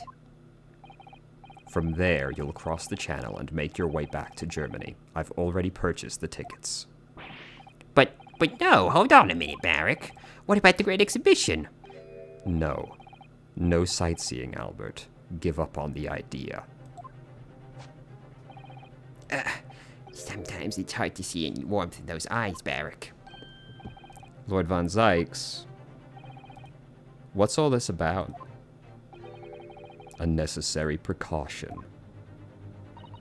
Yes, I think I understand. You do?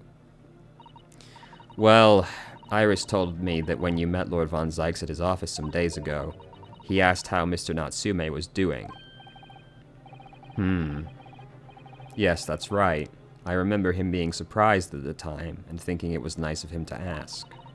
The point is, Mr. Natsume is still alive and well. Even though it's been more than 6 months now since he stood trial with the Reaper. Ah, you mean the Reaper's influence doesn't stretch overseas? Those in the Reaper's sights meet their end days or sometimes months after acquittal. That's been the pattern up until now. But of course, we know about Mr. Natsume and Gina were both completely innocent. True.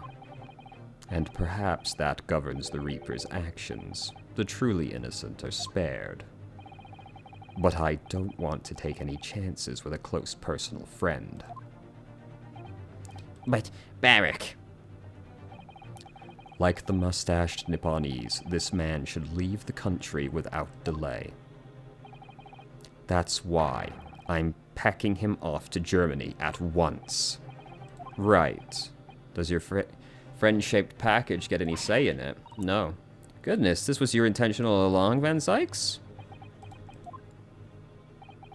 In court, where people think of him as the Reaper, this man seems absolutely merciless, and yet, sometimes I feel as though I don't understand him at all. It's time to go, Albert. Back to the prison for the time being. Ah, yes, alright. Well then, Mr. Naruhodo. Thank you so much for everything. Not at all, Professor. It was a pleasure getting to know you. Best wishes, Professor Hairbrain. Well, once the dust is settled, you must come and visit me in Germany. Anyway, goodbye for now.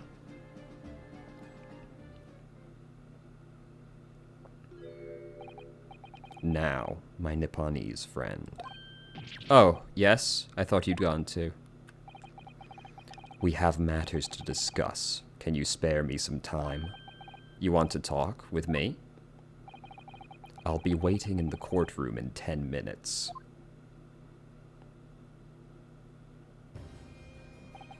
Well, that was strange. For some reason, I didn't get that sense of impending doom as he walked away this time. The enigma, Baron von Zykes. What does he want to discuss? The answer awaits in the courtroom, I suppose. Here it goes, then.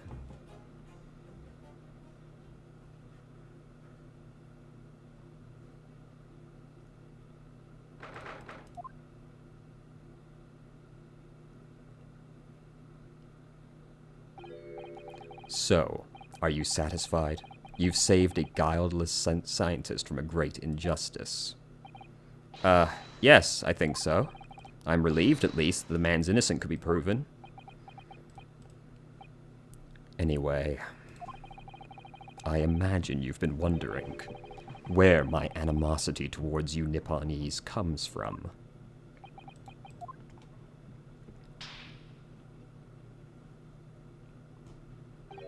Well, at first, I just thought you didn't like me.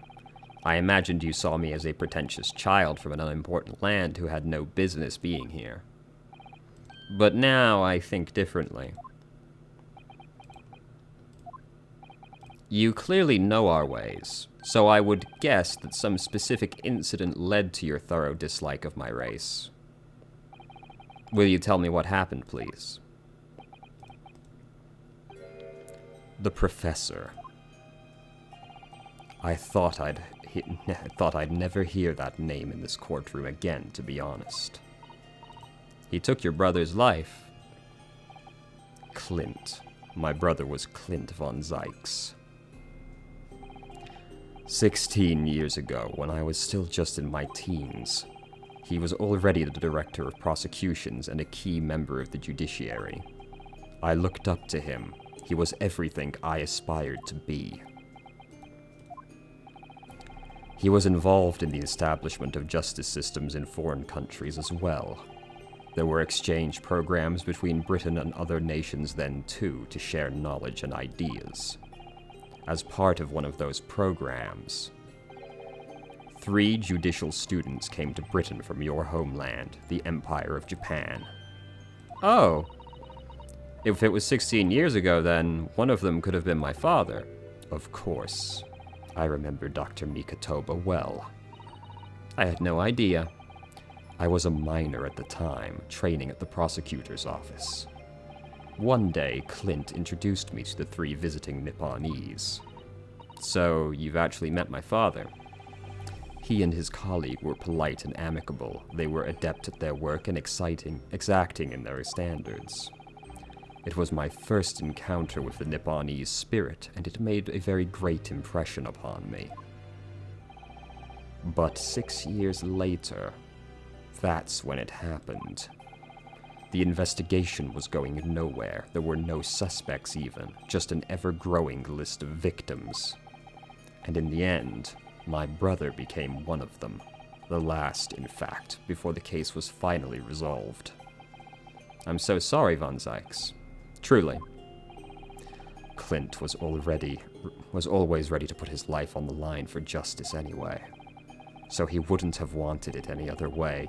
He lost his life to the killer, but it was his victory in the end. For me, personally, though, it was a great loss. I found myself in a very dark place indeed. When I finally found out the killer's identity, the reason why no one had been able to catch the man sooner ceased to be a mystery. He'd been hiding in plain sight all the time. In plain sight? Are you aware of political events 10 years ago? It was a period of extremely sensitive diplomacy between the British and Japanese empires. A new treaty was being forged, I think? Correct. The Anglo-Japanese Treaty of Friendship and Navigation was being concluded. The leaders of both countries were deep in extensive political discussions. Which is why this particular killer's appearance in court was conducted as a closed trial. If the British public had known the identity of the killer, not only would the treaty have been in jeopardy, but our two nations could have very well ended up at war. What? A war between Britain and Japan? But that would mean... Oh my, the professor was...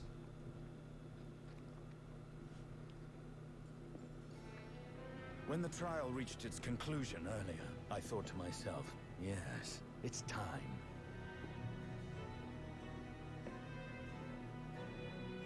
Oh, I'm still clicking. Whoops. Time for you to come face to face with this hideous monster. I borrowed the key for the mask from the proprietress of the Waxwork Museum. So see for yourselves now. Confirm it with your own eyes. The truth that's been hidden this past decade.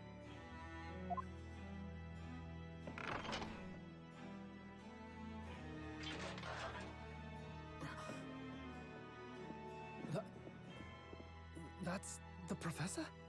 Yes, that's him. Until now, the thought never even crossed my mind. That the mass murderer, whose crimes shook Britain as never before, was Japanese. Wait a minute. That face. I feel as though I've seen it somewhere. It's strangely familiar.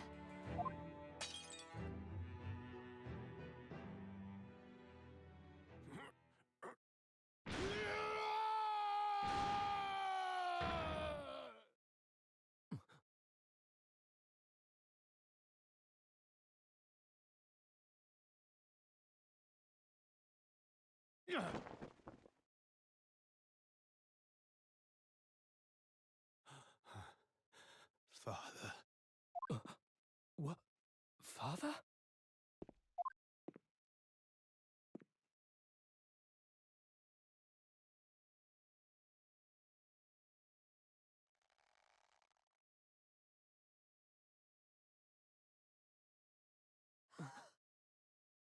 Kazuma!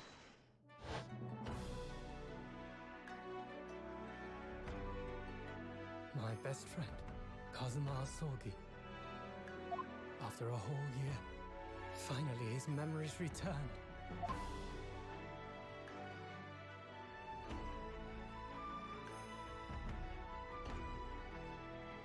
As he stood there before me,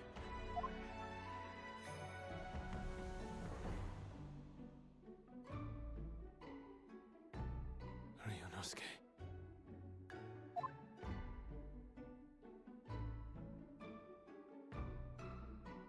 again. My friend. Kazuma-sama! Judicial Assistant Mikotoba.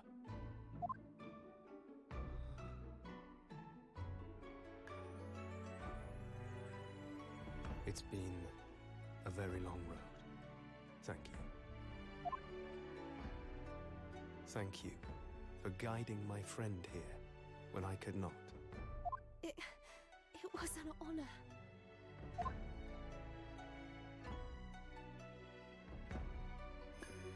I knew you wouldn't die that easily. Kazuma. I owe you thanks, too, for taking good care of that in my absence. Oh. Karuma, great blade of the Asogi clan, passed down through the generations.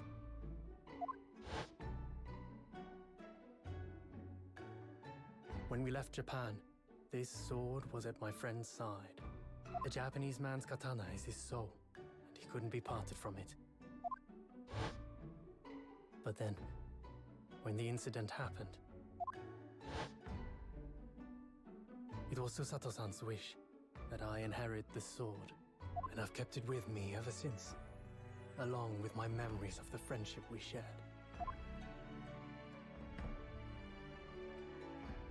With this by my side, I always felt that you were watching over me somehow.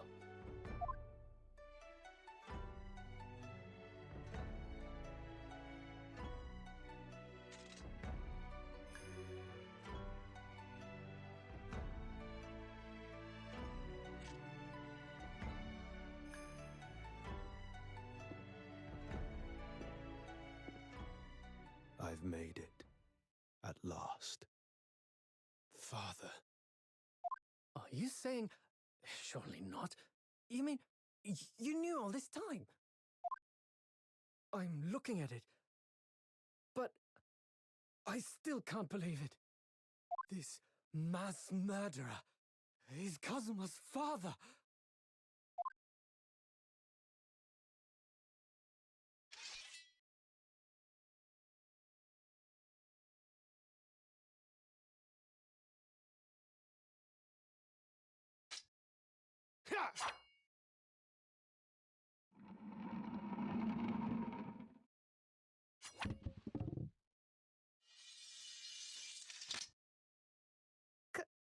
Kazuma-sama.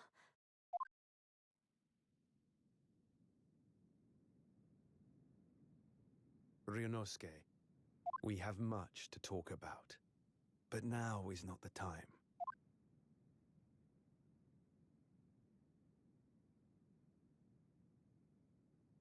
I'll be seeing you.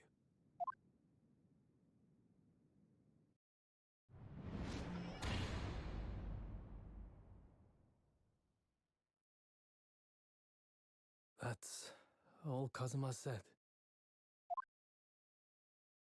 Before he turned and left us there, in the courtroom.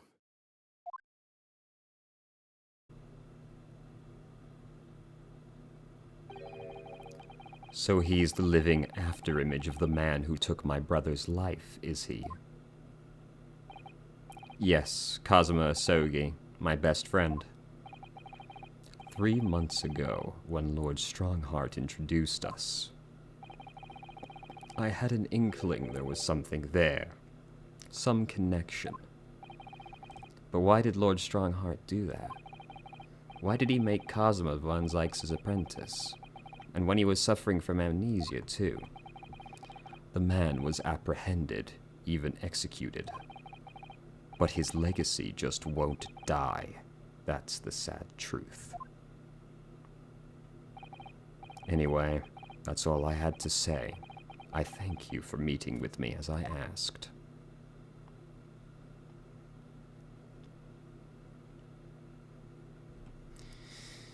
Oof. 10 years ago, my grandmother took me to the railway station. We were there to meet my father from the train. For me, it was the first time I'd ever seen him. Poor Sato-san. All this is tied up with that painful memories for her, too. She's never talked about this with me before, though. It took time to adjust to having father around, but just when I was starting to get used to it, he called me into his study one day. He told me that a great friend of his had passed away in London, and that the friend had left behind a son, a boy 7 years my senior. Father told me the boy had made a promise to his late father, so he was studying to become a defense lawyer. I wanted to help, so I studied to become a qualified judicial assistant. So I'm sure you've worked out that young man's name was Kazuma Sogi. So you see, that's how he and I met. For a brief moment, my great friend had returned, only to disappear again all too soon. But in that fleeting encounter, something stirred. Something that had been dormant for a long time. As if great wheels had been set in motion. I could almost hear them creaking into life. In some ways, it was the end of a chapter. But in many, it was the start of a new one.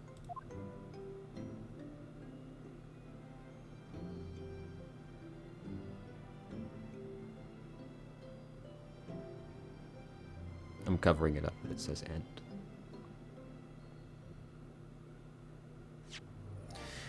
Fucking hell, dude. Oh my god.